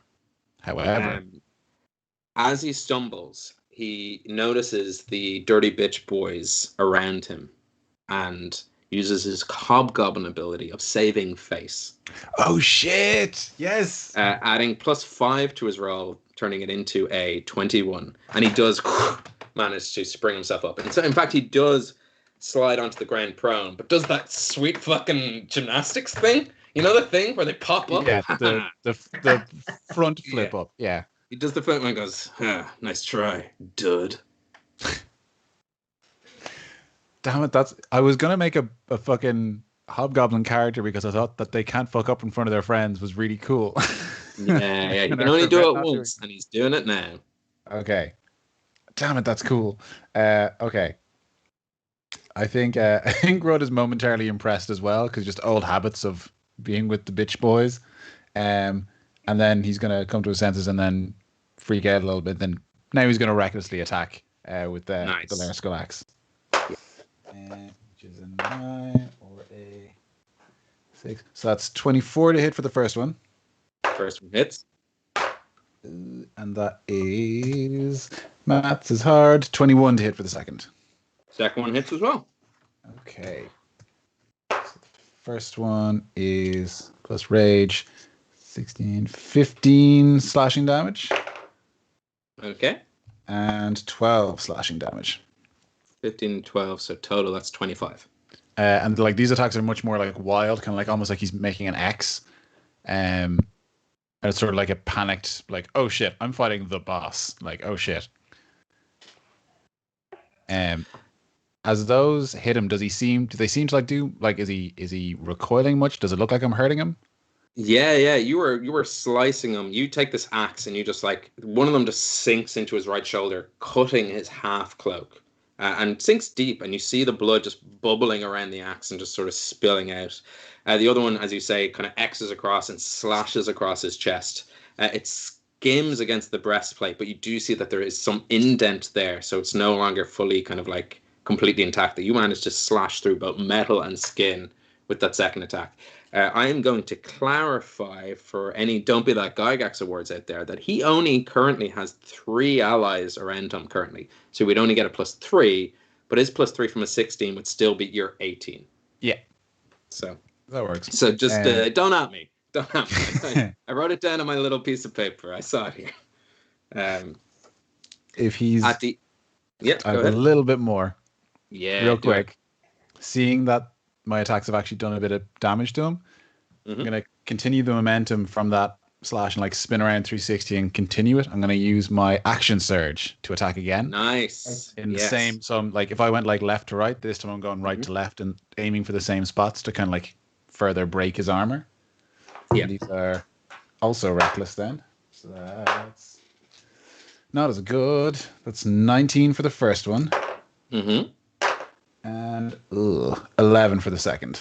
So I don't think that is. The first one hits. However, as that blade attaches to his armor, you feel like his very form turns into shadows, and it connects. You feel like he was trying to phase out of existence and make you miss. Something about being a cursed creature makes it a little bit harder to hit.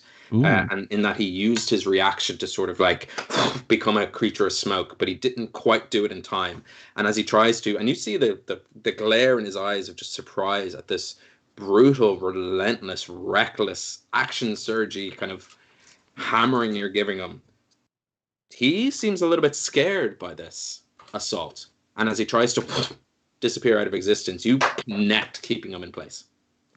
Okay, I'll take it. That's a 14 slashing for that attack, by the way. Nice. All right. Okay, that is the end of my turn. Action surge is gone. Cool. It is his turn, and he's going to attack. Immediately, you take 4 psychic damage. Oh shit! bonus action for a maddening hex. As a cursed creature, you just hear his own sort of. We flash back to a moment in the Dirty Bitch Boys where Grud is on Titsu. He makes his attacks. So that's obviously no save. It just happens. It's an aura. Yeah, it's maddening hex, which is a lovely thing that Pact of the Blade have, as far as I know. Correct me if I'm wrong. I mean, it sounds good to me. It makes sense that his most intimidating foe has his one weakness.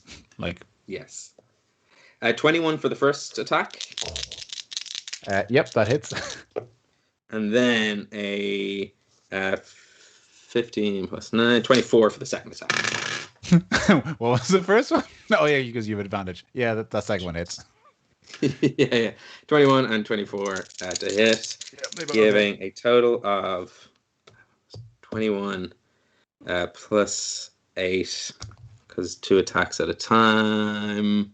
Yes.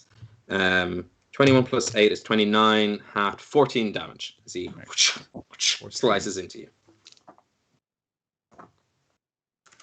Cool. Yes. How you doing there, Arlington? I'm all right. I've got it under control. He hits like a bitch. There's a lot of blood coming out of Arlington's mouth. Nice. So at the end of Lavog's turn, he looks bloodied, like he looks pretty bad. But he uses one of his legendary actions to, again, those shadows come from the ground, from the hedges around him. Almost like you see the garden wilt, and you see some of them kind of crushing, as if he's taking the life of the Feywild itself. And he sucks it into himself again, like a kid taking a hit. And you see some of those wounds just heal over. Not quite in the armor, but you see the blood stop seeping as he heals back up. You gotta he's get still help not from looking, Mommy Lamhog. he's not looking great, but he's a Arlington, I take my help from where I need, unlike you, a pathetic, lonely orphan boy. Orphans don't need help. I can do this myself. I can take you and your mommy down. Sorry, Iggy. Through the flames, you just hear the apology of Arlington come through, but not really the context. As they're and like clash to clash, this rapier and this axe, like you feel like Arlington and Lavog are like gritting at each other in classic tableau style. Unless anyone wants to do anything, we'll just go top of the round. I do. Yeah. Tell us what you got, Randir. Randir realizes that the contract that the oral contract or the vocal contract that they think included Arlington's friends and not himself, since he is not technically a friend yet. Is he just gonna get the fuck out of there? And as a well-versed businessman himself, he realizes that he can cast Healing Word without breaking the contract that he has between those two. Oh shit, nice. Because he isn't a friend yet. That Still is smart. that is That's correct. such a good clause. Yes. Yes, you can. Oh, I'm going to play my 3rd level Healing Word, which is 3d4 plus 4. And got a 12 healing to Arlington. 12. However, put it as in the you wiki. cast The first that- time the tank has been healed. Before you add those hit points to your hit point pool, as you cast it, Lavog's offhand reaches out and just seizes that spell as he counterspells it. Has he not already used his reaction? He did on your turn, but a new round started. That was Here's was a, Randir so at the top of the round? No, you get your reaction back on your turn. here's a question. Can I counterspell his counterspell? Well, I want But to it had been Lamhog's turn and then Randir's turn. Was Randir not after him?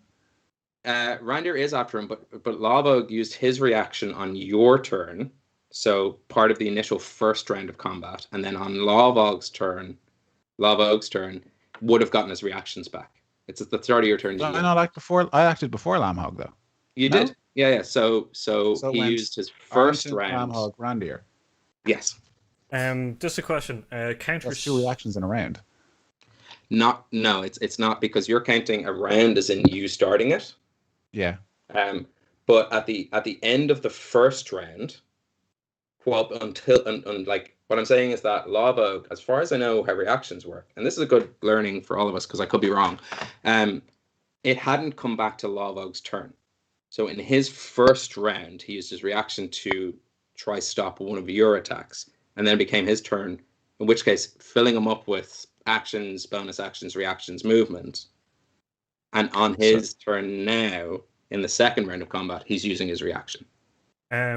So I just looked up the target of counterspell, and it is targeting the creature to disrupt my spell, I'm going to use my absorbing staff as my reaction to absorb the counter spell.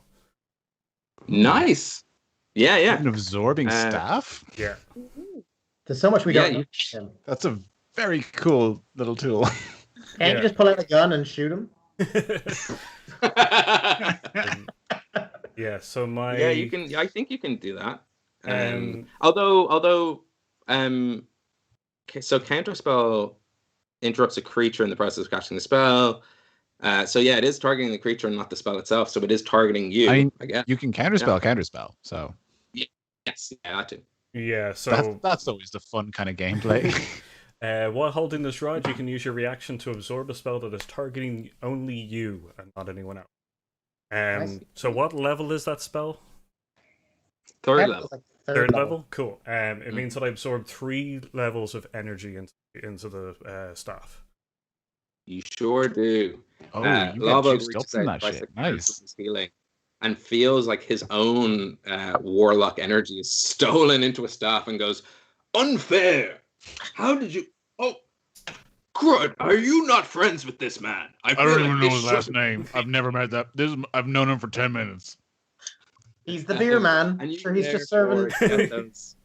He's my dealer. You therefore get those points of healing as the counterspell fails, and our debate for reactions and when they reset returns on another day. Nice. God, that was a nice break from some fucking hack and slash melee, just some like spell on spell shit. Well, actually, let's get these. All right, if we're playing D&D, let's play some fucking D&D. Nice. Okay. So great turn, Randir. Anything else? That was only a bonus action and a reaction from yourself, Randir. So you can do action, movement, whatever the fuck you want. You're a free agent. I probably I don't feel like pressing my luck too much, so I think I'll just do the healing and then the absorption. Nice. Anyone else before we're top of the round? Trying to think if there's an advantage to me hasting Paul, which is perfectly fine within the contract. Oh shit! Yeah, you could haste any of you guys. Yeah, I don't know that. Wait for Huck to cast enlarge on him or something, just to do something. It's just like making him a giant, and then he can just smash him because he's outside of the game. I won't do that for the moment though, because I can't think of a reason to do it. Nice. So we go top of the round, Arlington. Cool. So still in melee range with Lavog. Cool. Okay, looking at his shadow healing or whatever, I'm just gonna take a deep breath and kind of exhale out. So it's like that kind of like hot, steamy breath. And I'm gonna use my second wind to recover some health. Nice. Yes. Where's my D10 gone? Here it is. That's a bad roll. So that's... Oh god, where is my second wind gone? 1d10. That's only 2 health. I'll take it. So I recovered 2 health. And then I'm going to charge forward and just recklessly attack him again. Actually, no. No, there's no point in testing at the boomerang thing here. I'm just going to swing at him. Kind of like saw blade style, like spin. I'm keeping the shield up, trying to like blind him with the light again if I can, and like spin around so it's like directly vertically coming down at him in a circle as best I can and try and saw him down. Yeah, you become a murder machine. Yeah, I'm picturing like Robot Wars, like those machines, like. Yeah, Sergeant Slaughter has entered the battle. Sergeant Slaughter, yes. Sergeant Bash, that was it. So that's 24 for the first hit. Jump was always a favorite of mine. 17. The real furry one didn't stand a chance against fire, but no, very flammable. You gotta love the showmanship. That's the red one that looks like a ladybug. That's an Irish robot. Really? It's an Irish team. I used to love robots. I used to fucking love that. Remember the game on PlayStation? That was so good. Terrible. I mean, It's so hard to very, very rose-tinted glasses going with that. But you could make robots. Yeah, true. It's 24 and 25 for each hit. Were they reckless or just normal? They were reckless. Normal? Okay, cool. Yeah, both hit. We're reckless. All right. First one is 8 plus 7, so that's 15. And again, 15, so 30 slashing damage. Jesus. Amazing. Yeah, he's. You see, like that kind of acid splashed, twitchy eye is now pumping down blood. You've managed to like carve a scar through Lavog's face in this relentless circling of an axe. And each time it shines through, there's sort of a golden blue glow. I say golden, you know what I mean? A shining, radiant blue glow is just vroom, vroom. You guys, Iggy, Huck, and Randir, just hear this piercing noise through the air as it's just like shing, shing, woof, woof, woof, as this blade kind of hacks down. He's still up, but that's the closest you've ever seen. This is the most you've ever seen him hurt, and you've seen him hurt a lot. And Lavog, you know a little bit without even doing like an insider history check. You know, some like he's hard to get down because he constantly seems to just rejuvenate. But this has definitely been one of those times where you've seen him worse for wear. It is his turn. And he is going to... Let's just have a quick check of what he's going to do. Yeah. Okay, let's do that. Let's do that. I'm very excited to hear what this is. Collapse. I die. Arlington, I'd like you to make a wisdom saving throw. Cool, I'm real good at those. No problem. That's a 2. Oh, wait, wisdom save? Yeah, still 2. 2. Lavog holds his hand up to you, and the rapier disappears.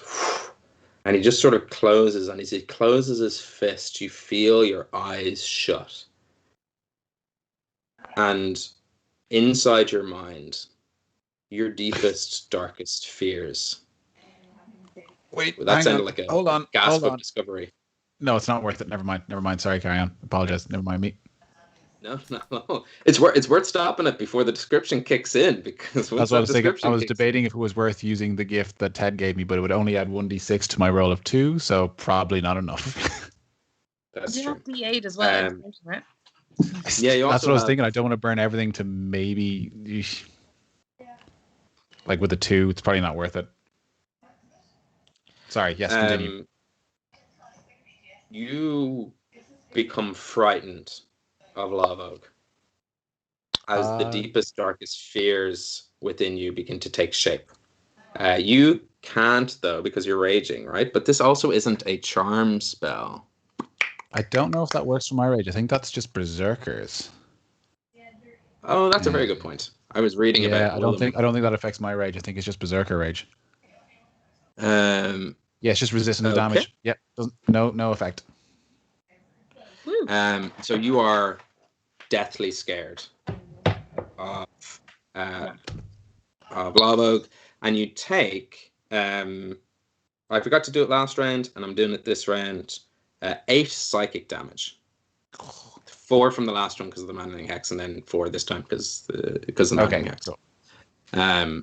So a very simple thing. That is his turn. I think there's blood shooting out of Arlington's like ears and nose now. Yes. Well, how are you after the healing and the second wind and all that kind of stuff? How are you actually? I like he's okay. He's actually the healing word helped him quite a lot. Like he's standing, but it's more kind of like matted blood in his fur. Like as in he doesn't look like he's going down anytime soon, but he's like, ow. I think this is like This is literally the first time Arlington's taken psychic damage. So up until now, he thought he was just like, once Grud was in control, he was like, oh, but I can't be killed now. So this is the first time he's had Grud in control and taken proper hits. So he's like, oh, shit. Yes. Yeah, I get you completely. Let me just get some dice here and remind me to reroll that one again. Once. that is the end of Lavog's turn. And again, at the end of its turn, you just feel like the life force of this garden is just sinking into him. And he just, those wounds and that kind of nastiness you inflicted on him, he regains some strength. Motherfucker. Anyone like to do anything before we go top of the round? I'll probably do the same thing again. Yeah, but can I give him more inspiration if that can't like mean anything? But yeah, I'm just. He has it for 10 minutes anyway, so you're fine. Oh, okay. It's not like if you use it, then yeah. Yeah, exactly. This time I'm going to use Alchemy Servant, which adds a +4 to this healing. Ooh. Nice. 18 altogether. Nice. Yeah, nice. So Arlington, you heal Very 18, nice. and Randir, beside your ear, you see almost an Iggy lookalike through some sort of magic mirror go in and go, "Oh, you're fun. Oh, can we Holy do that?" shit, what the hell is this? Well, if we're doing that, then I guess there's no reason my guy can't have a little bit of strength as well.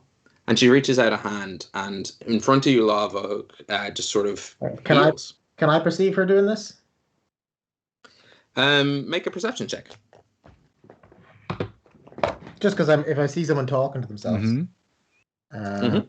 The second he sees someone talking to someone invisible, he's like, right, that's the sign.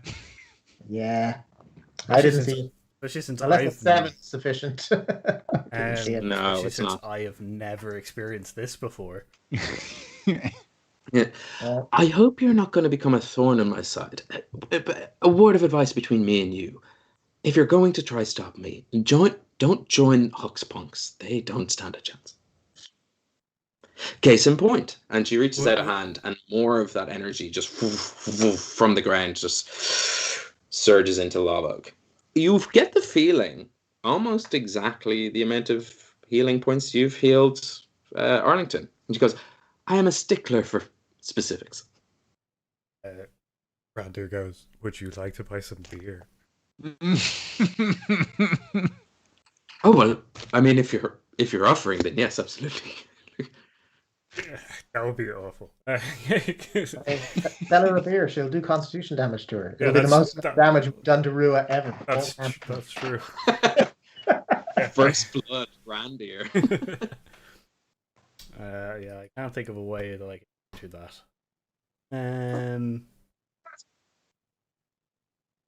Think about that.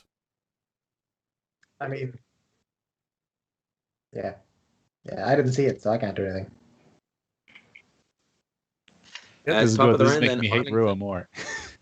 Yeah, Arlington, you see, and even Lavog seems surprised by this, and his eyes just sort of dart, and you get the feeling he's never met Rua, that he's just sort of been happily doing her bidding, and it's like, and it's just been like, hey, free power, what am I, a sucker? I'll take the free power.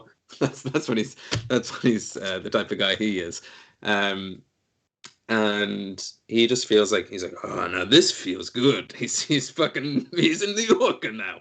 No, he's very kind of lithe and a little bit cocky in front of you. It is your turn. Cool. As I'm like in between attacks, as we're like, clashing blades or whatever, it's like, hey, you ever given someone anything for free? What do you think she gonna get out of you for this? And I'm gonna keep attacking as I'm doing it. Like, I'm not relenting. I'm just kind of trying to break through. However, you are frightened.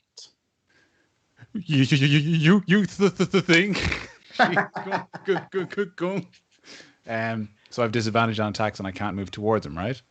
Yes, and I think you have to immediately use your reaction to move away. No, I think terrified is different to frightened. Nice. Cool. Yeah, let's say you can't move towards him, but yeah, I can't move towards him, and I have disadvantage on attacks. Oh, I have disadvantage as long as he's within line of sight. I have disadvantage on all attacks, I think. Yes. Let me double check that because I am now doubting myself. I have disadvantage ability checks while the source of fear is in line of sight. Yeah.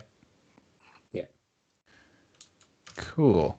But I'm going to recklessly attack and negate that. Because why not? But I'm still stammering. I'm a bit afraid of him. Yeah, I'm just going to attack normally then.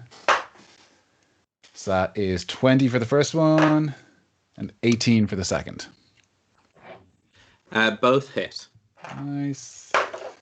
Ugh, that's 8 for the first and 17 for the second. So that's what, 25? 25? Yeah. 25 Nice. slashing damage. I need you to make a wisdom saving throw. Oh. No good at those. That's a 4. Okay, cool. Continue your turn. Sorry, I interrupted on your attacks. You still have bonus actions, etc., etc. But good to know that that's a 4. I'm still going with the big X's, trying to I'm basically trying. I think my plan is to eventually have his armor drop down, like I've cut his dungarees, and they'll like drop down like a pair of pants. That's my end goal. I want him to die with his pants around his ankles. Yeah. I get you. You're aiming for all the weak points in his armor. After I let out my second attack, I'm going to stand there, kind of like axe lowered, like shield sort of like chest height, and then my torque, my golden bracelet around my arm, gives a glow, and the power of Ted compels me. I'm going to use my bonus action to make my pixie torque of Gobby Protex. Is going to heal me for 4d4 plus 4 HP, which I can do as a bonus action. Because nice. I don't think I'm going to try and resist any of this guy's spells. That's a different. I don't remember that being the mechanic, because I remember like. So I can either add it attack, to a spell save DC. Yes. Yeah. Or I can. It can be used once a day as a bonus action to remove a condition currently affecting you, or else heal you for 4d4 plus 4 HP. Nice. It's actually a very strong item that I just haven't had a chance to use yet. I like it. 1, 3, 3 is 6, 7, 8. 8 plus 4, so that's 12 HP. Nice. As you flex your bicep and this torque kind of shines with light, a goblin immediately evaporates. The opposite of evaporates. Apparates around you and goes, "My life is yours, my master," and explodes. And as this blood flashes across you, you feel healed. Wait, so he appears and explodes? Yeah, he used them to heal you. So that sounds like Ted humor, all right. Yeah. Cool. Yeah, Anything else on your turn? That's nice. my turn. You take 23 psychic damage. As Lavo is the epitome of your fears. Actually, what does Arlington fear most in the world? Arlington fears. So, do you want like a scene or just like what it is? Hey, up to you. We can jump into a scene. If there's a particular moment in time, we can jump to that moment in time. If it's just an idea of something, we can deal with that. I think Arlington has a vision of Huck, Iggy, Rian, and now, to be honest, Randir, because he's pretty much saved his life. Like they're having like a hero's funeral, and there's like pyres being lit or whatever, and he's watching from the trees outside of town because he knows he wouldn't be welcome there, and like there's no funeral pyre for him, and he's not welcome at all, and he can't even say goodbye to his friends. And his father Tig is there at the funeral, like furious that Arlington isn't there. That's his biggest fear. So this is what causes the 23 psychic damage. As you look around the ring of flames that creates this battlefield, and you see sort of loose within them, Iggy's face, kind of looking hopeful, hoping that like, will Arlington do it? And you realize that all Iggy's sort of hopes and admiration for you is contained within this. You see Huck kind of looking through and seeing for a way to help, and just seeing this fear of a friend of his in danger. You see Randir, who's kind of whispering to someone, like, is still looking on because there's some level of admiration for Huck's punks contained within this new stranger. Reen is there, and you see from behind them, the brutality of the Dirty Bitch Boys. The destruction that they have left in their path. And you're trapped in a ring of fire, and you get the feeling that Willem and Gordon's and Dustin, and maybe it was a lie that this gang was even in prison, that they're slaughtering your friends, and you're trapped in this ring of fire. As this 23 psychic damage just... That's good. That'll fuck them up real good. Yeah. And Lavo turns to you and says, "Give it up, my friend. I have almost gods on my side. What do you have? Who are you except for a bugbear without a home? Who are you except a little weakling, not even the strongest bugbear? What makes you special? And in that moment in time, in this moment of the fight, we whoom, back in time to Arlington, not Grud, but Arlington with Tig McGinnis sitting under a willow tree. Maybe a couple of days, maybe a week after your connection with Leah Fall, the Stone of Destiny. And Tig is nursing your wounds because you were far more bloodied than you are today. Far more alone than you are in this battle. And far more self-reflective and self-hating. And Tig says to you, well, haven't you gotten yourself in a pickle? But so do we all. So do knots tie themselves up in, well, knots. So do trees occasionally need trellises. And so do friends occasionally need care and attention. And we, from this moment in time, leap forward a week or two, and you are clutching within your hands a pen, sort of beast-like. And Tig beside you is holding it the way a poet like Seamus Heaney might hold it, and goes, well, boy, before you learn how to wield an axe or a sword or things of brutality, learn how to wield this with grace and finesse. And I want you to make a dexterity check. Ooh.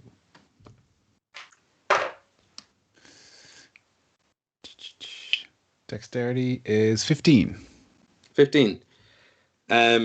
You don't get it immediately. You're kind of scratching in. You're learning how to write for the very first time. But this is a memory. And very quickly, the Grud inside you fades away and the Arlington emerges, and you are writing with finesse. You know, a quick brown fox. You're doing typography. You're writing poetry. You're writing lessons. See, that's right. Yeah, you're writing maneuvers and fighting maneuvers, and you're even kind of outlining kind of battle plans as you get to know this. And we cut back to this fight, and this axe in your hand isn't a clunky weapon of destruction. It is a pen.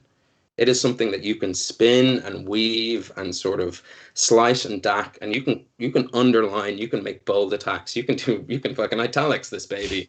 I ruined my nice thing by being joking, but you know what I mean. And you're able to spin the axe in the air. You're able to let it go and catch it with the grace of someone drawing in the margins these Celtic weaves. And we pull back in time again, and you are knee deep, which for a bugbear is quite far deep, in quicksand. Oh. And in your hand is a hurl, and on the sand is a slither. And I want you to make a sleight of hand check. Ooh, sleight of hand. 19. Oh. 19. You start, and you're more Grud than Arlington this moment in time, and you try to just get it. And the more you struggle, the more you sink. I don't actually think that's how quicksand works, but it is how it works in cartoons. So that's Yeah, absolutely it is. Yeah. And Ty goes, well, my boy, the thing is, with grace, with form, with function, don't let the rage within you be the thing that guides you. Just Arlington. Ain't this kind of a bit ironic? I'm getting frustrated telling you not to get straight. Pack it in for the day. Have a cup of tea. And you're holding in your hands a cup of tea. And Tig across the way goes, well, what are you looking at me for? There's no, my boy, there's no lesson here. It's just a cup of tea. Sometimes it's just nice to have a cup of tea. And you take a sip. And as you go through your training with Tig, always a pacifist, always a calming, patient voice, and always just a guiding hand, he leads you to a garden. And you see in front of you trellises, but just buds. And he goes, Arlington, my boy, just, reach inside you and see if you can urge it on. Sometimes it helps to talk to plants, and sometimes it helps to give them space. You are a natural leader.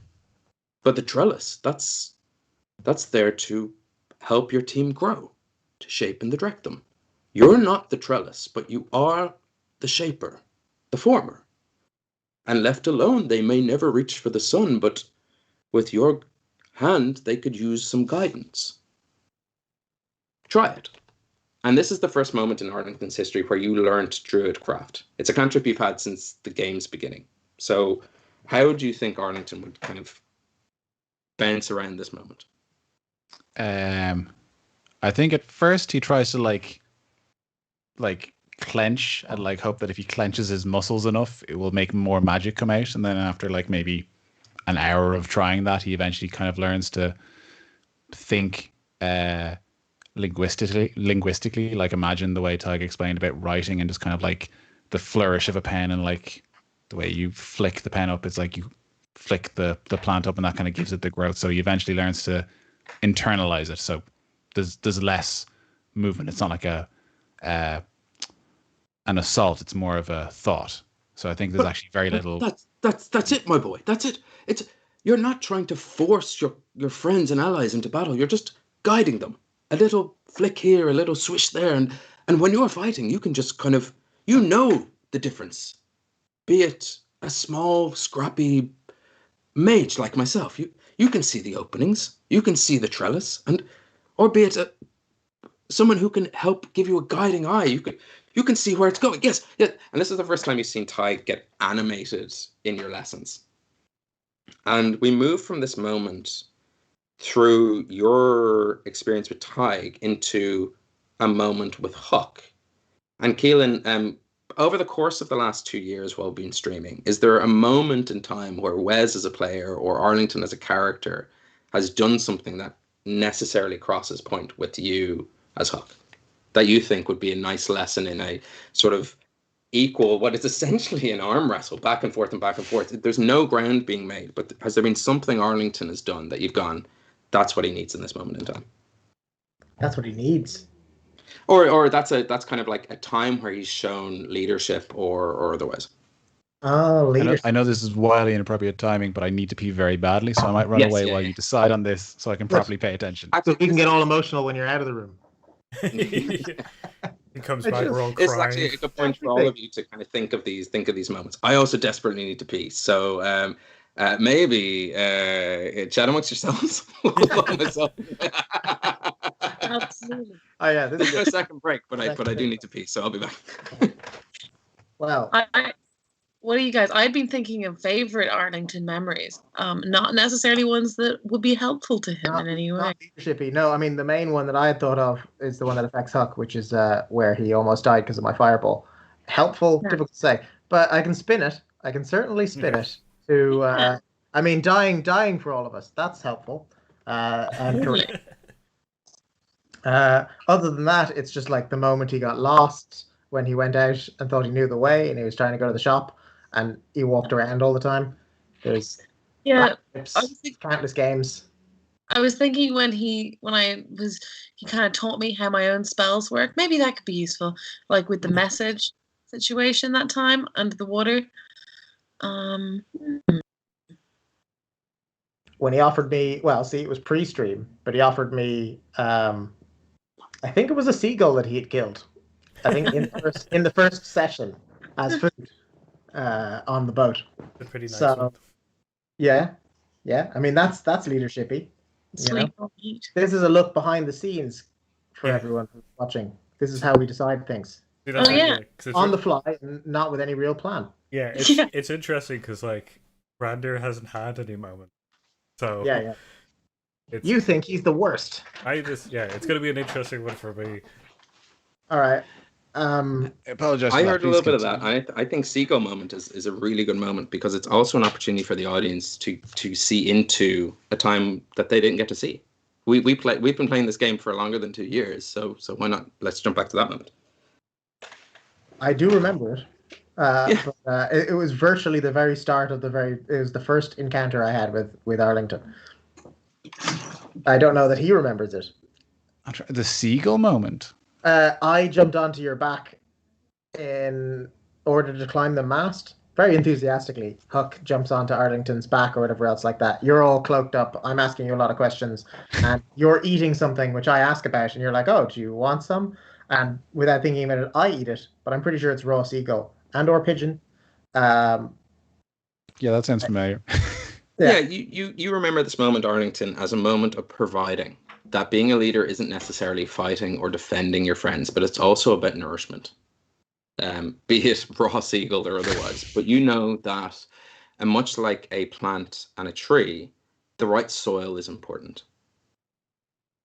Paul, you're right. Randir hasn't been here, but you have been here since the beginning. You've been behind the scenes the entire time, so you know Arlington as much as anyone else. So is there a time during our show where you've seen something happen that you've been like, that's a fucking D&D player, baby? I thought it was gonna be like Randir being like, that time he squared up to that hobgoblin was pretty great. I'm gonna still play to Randir's kind of knowledge of Arlington and just be like, from his travels through Hibernia, trying essentially following this Huckspunks, like all he's heard is kind of great things about each of the members and stuff, and particularly a large like barbarian person who throws himself into the action with his friends and stuff. And now to see that he's actually he's actually a bugbear to essentially go against type and try and help people seems like a really admirable thing for Randir to see in the flesh. So like he's just kind of trolled by essentially a creature that has been known to be barbarish and vicious and ravenous against like normal folk, be standing here in front of essentially the gates and protecting us. Yes, and that like that is a perfect example of, if you are a leader, you can't ask someone to do something you wouldn't be willing to do yourself. So Arlington, you know you're always first in battle. You're always willing to do the dirty task. You're always willing to stay the latest and put in the graft, and you're always willing to, just like your burpees earlier today. Like the world needs saving. There's no rest. And which brings us to Iggy. Iggy has been a moment in time where, in this fight, a little bit of beyond bardic inspiration, just player inspiration that Wes could use. Player inspiration? Sorry, you're saying... Same question to everyone else. I just worded it really weirdly. Okay. Like I was just preparing to say one specific thing. It's like, wait, yeah. Player inspiration. Whereas just play better. Yeah. Just don't Stop rolling like shit. Roll why dice. are you taking damage? You know, it's better to not. Okay. Stop getting hit in the face.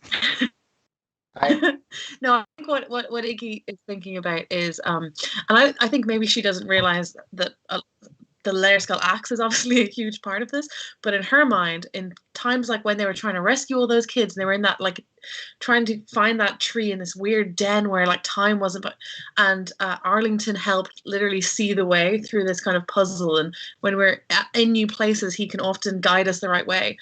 Yeah, sure, he has like a magic axe that shows him topography of land, but as far as she's concerned, he's been just this guiding light, kind of bringing us in the right course. Yeah, decisiveness is an important thing. Whether you know the way or not, a certain level of decisiveness. So between nourishing your team and being the first to do anything that seems difficult and to decide on a course of action are all traits of a leader. They're all traits of a king. And I had another idea, and I wouldn't have mentioned it, only that I think it ties in. The other time that he's been impressive was when he decided on his own back to fight the Minotaur in his own ring in a one-on-one fight, and he just paid homage to the old Minotaur there almost immediately before this fight. But certainly he's been here before. He's been in a one-on-one fight before, one that he lost and learned a lot from. So yeah, believe in him. And interesting enough, that exact moment in time, Arlington, you shoot back from, and you remember raging against the dying light, like Dylan Thomas. You remember just anger being the predominant force here. And something in you breaks. You're not unconscious. You're not bloodied. You're not in any way hurt. That's normal for you. You're a barbarian. But you're not getting anywhere. And that frustration just kind of, like a pin, just breaks your mind in two. And you see on one side of you, Grud, the bugbear barbarian. And on the other side,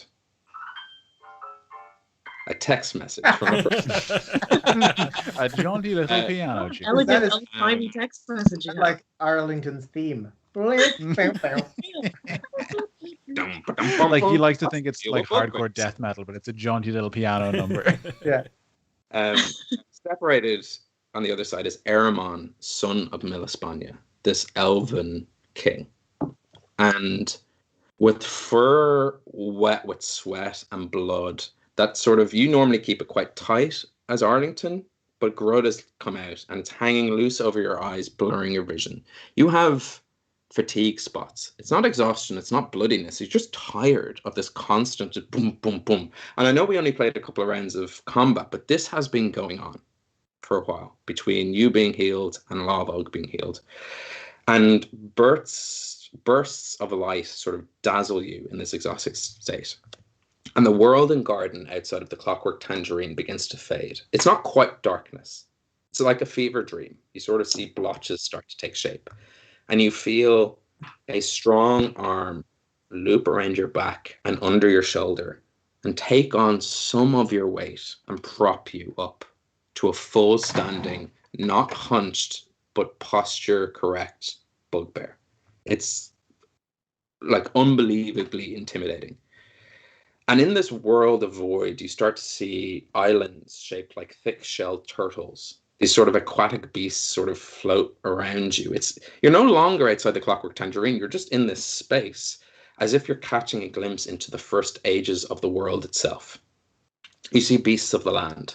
You see ancestral bears raise up on their hindquarters and then scatter into the constellations above Hibernia. And from timelessness, you come to an age of convention, where structure is placed upon the world and the very concept of days takes shape. It is the age of unity. It is a time before kings or queens, where all beings and creatures and concepts and forces of nature are created equal, and no one power rules above the other, but instead they exist in perfect harmony. Life, vegetation, and nature accelerate around you as a flower bursts into bloom, and so do in the background mountains rise from the earth. You see early humanoids walk the plains, and you recognize yourself in them. They are both tall and graceful, while at the same time monstrously ambitious. And behind them, there is always a darkness whispering promises of power, promises of dominion over all. And you recognize this darkness within Lava Oak in front of you. That's what grips him, and that's what makes him weak. And you see these people, these early humanoids of Hibernia, turn to the darkness. And as they reach out a hand to seize it, the world shatters into three parts, all anchored by etherealness. And it splinters once again, spiraling in constant motion around the disjointed realms of reality. It has been broken. And as it breaks, the gods themselves ascend into divinity. For a moment, you find yourself completely alone. You are nothing but stardust, and you stand in an empty void. The ground itself has this sort of thin layer of watery texture. You only notice it as you step, as the ripples extend out as you walk. And from this void in front of you, an elven man wearing a crown of yellow Bealtana flowers steps out. He's dressed simply for an elf, a long plaid tunic of forest green under a light grey cloak. And he says, "Hello, Grud. I am Eramon, son of Milispania. I am one of the first of the Milesian elves to land in Hibernia. And I am the last High King of this realm. I am you. Together, we are Arlington. Arla Dum. Arla Dún. Counsel to me, counsel to us. The world is in grave danger. But first, let's kick some ass. You shoot back to this fight, filled with the memories of the High Kings of Hibernia. And to put it bluntly, if Grud was your rage, now Arlington is your rage. There's a cold fury, a calculated and sinister preciseness to your moves. And from basically this point on in the game, you are always Grud unless you rage. And then you become Arlington. You become Arla Dum, Arla Dún, which is Irish for counsel to me, counsel to us. And that is where we shall end today's game. Hold on. Is that legit? Arla Doom, Arla Dún? Is that? Yes. And I need to say a huge fucking thank you to friend of the show and player Orla Ní Dúil. No way. Backwards engineer Arlington into Arla Dum, Arla Dún. That's fucking genius, Orla. That's so good. Which is counsel to me, counsel to us. You are a hive mind of the Kings of Hibernia, and that is what you take forward into our next session, 2 years into which we'll be back. We'll take a closing tableau before I do my usual meandering rambling, not knowing how to end the show. So as Arlington forms into perfect harmony for once and perchance for always, so do the flames die down. The Dirty Bitch Boys themselves realize that the jig is up, and you see Willem and Gordon's sheath their weapons. Huck's punks, there is a full-blown battle on your hands as we all dive into battle, fully rested, fully leveled up, ready to take on the Dirty Bitch Boys this time in 2 weeks' time. I say we. I'm going to be the Dirty Bitch Boys. That's my job. But that's where we're going to pick up, as it's just a level playing field. Let's fucking do our heroic shit, right? Let's do that. But as that happens, we'll just go person to person around the table in a final kind of heroic tableau. So Arlington, you are face to face with Lavog. He is shining in your radiant power, which seems to just be scattering the shadows around him. You get the feeling that his legendary actions will not work as he tries to grasp to the shadows, going, no, this is unacceptable. Me, a king of bandits, and you, a mere monkey. But what's Arlington's kind of final pose in this moment? I think after all that happens, Grud throws his axe up into the air, kind of like cracks his neck left and right, then catches the axe, like looks Lamhug in the eyes and says, "Hail to the king, baby," and like gets ready to kill this. Yeah, and your bugbear hair flares in golden bright, saying, yeah, he goes super bugbear. Yeah. We spin to Huck. Huck, you are face to face with Willem, the barbarian kobold. He goes, "I am fucking gonna slice you apart." That's not very nice. That is so true to character. James, we've only just met. But then I'll backflip away from him and crack my knuckles and point the old finger guns, which is usually how I fire bolts at him. Yeah, we're getting ready for it. Iggy, we turn to you as the flames die down, and you are not within melee distance, but like B2B locking eyes with Gordon's cordial. Mm-hmm. I'm thinking, I've got my little notepad kind of thing there, and I'm kind of just looking up, and what I've been drawing is like sort of like Iggy McGuinness and Huck McGuinness, like as if a kind of schoolgirl crush, because we're all just crushing on Arlington as he was in there. So like different Arlingtons with hearts and stuff with us beside him, and I've been caught, and then I just see your man Cordy, and I'm thinking I'd like to wink, and then I'm gonna go invisible. Nice. That's fine. Oh, I nice. don't know if I've got to that point yet, but Yeah, no, 100%. And without a spell slot, you fucking do. Don't let me forget that. Like this time next week, you're invisible start of the round, but like didn't cost you anything. And Randir, I'm gonna write that. Huck's punks are ready to brawl. These dirty bitch boys, they're ready to crawl. Yeah, that's right. I'm on the player's side. What are you thinking? Randir steps forward and places the staff once again onto the ground and just goes, "Time, gentlemen." That's it. Oh, that's so That's fucking good. That's good. So good. All right. In this tableau, as 4v4, player v DM. Yeah, it's D&D, baby. I might be on their side. I'll never tell. We'll be back in 2 weeks' time. We'll see you then. If you like the show, if you like, for the first time in a while, I pulled a little thing at the end there. I'm trying it out. I'm not going to do it all the time. I pulled a little thing. If you liked it, tell a friend. Share the good news of the brew.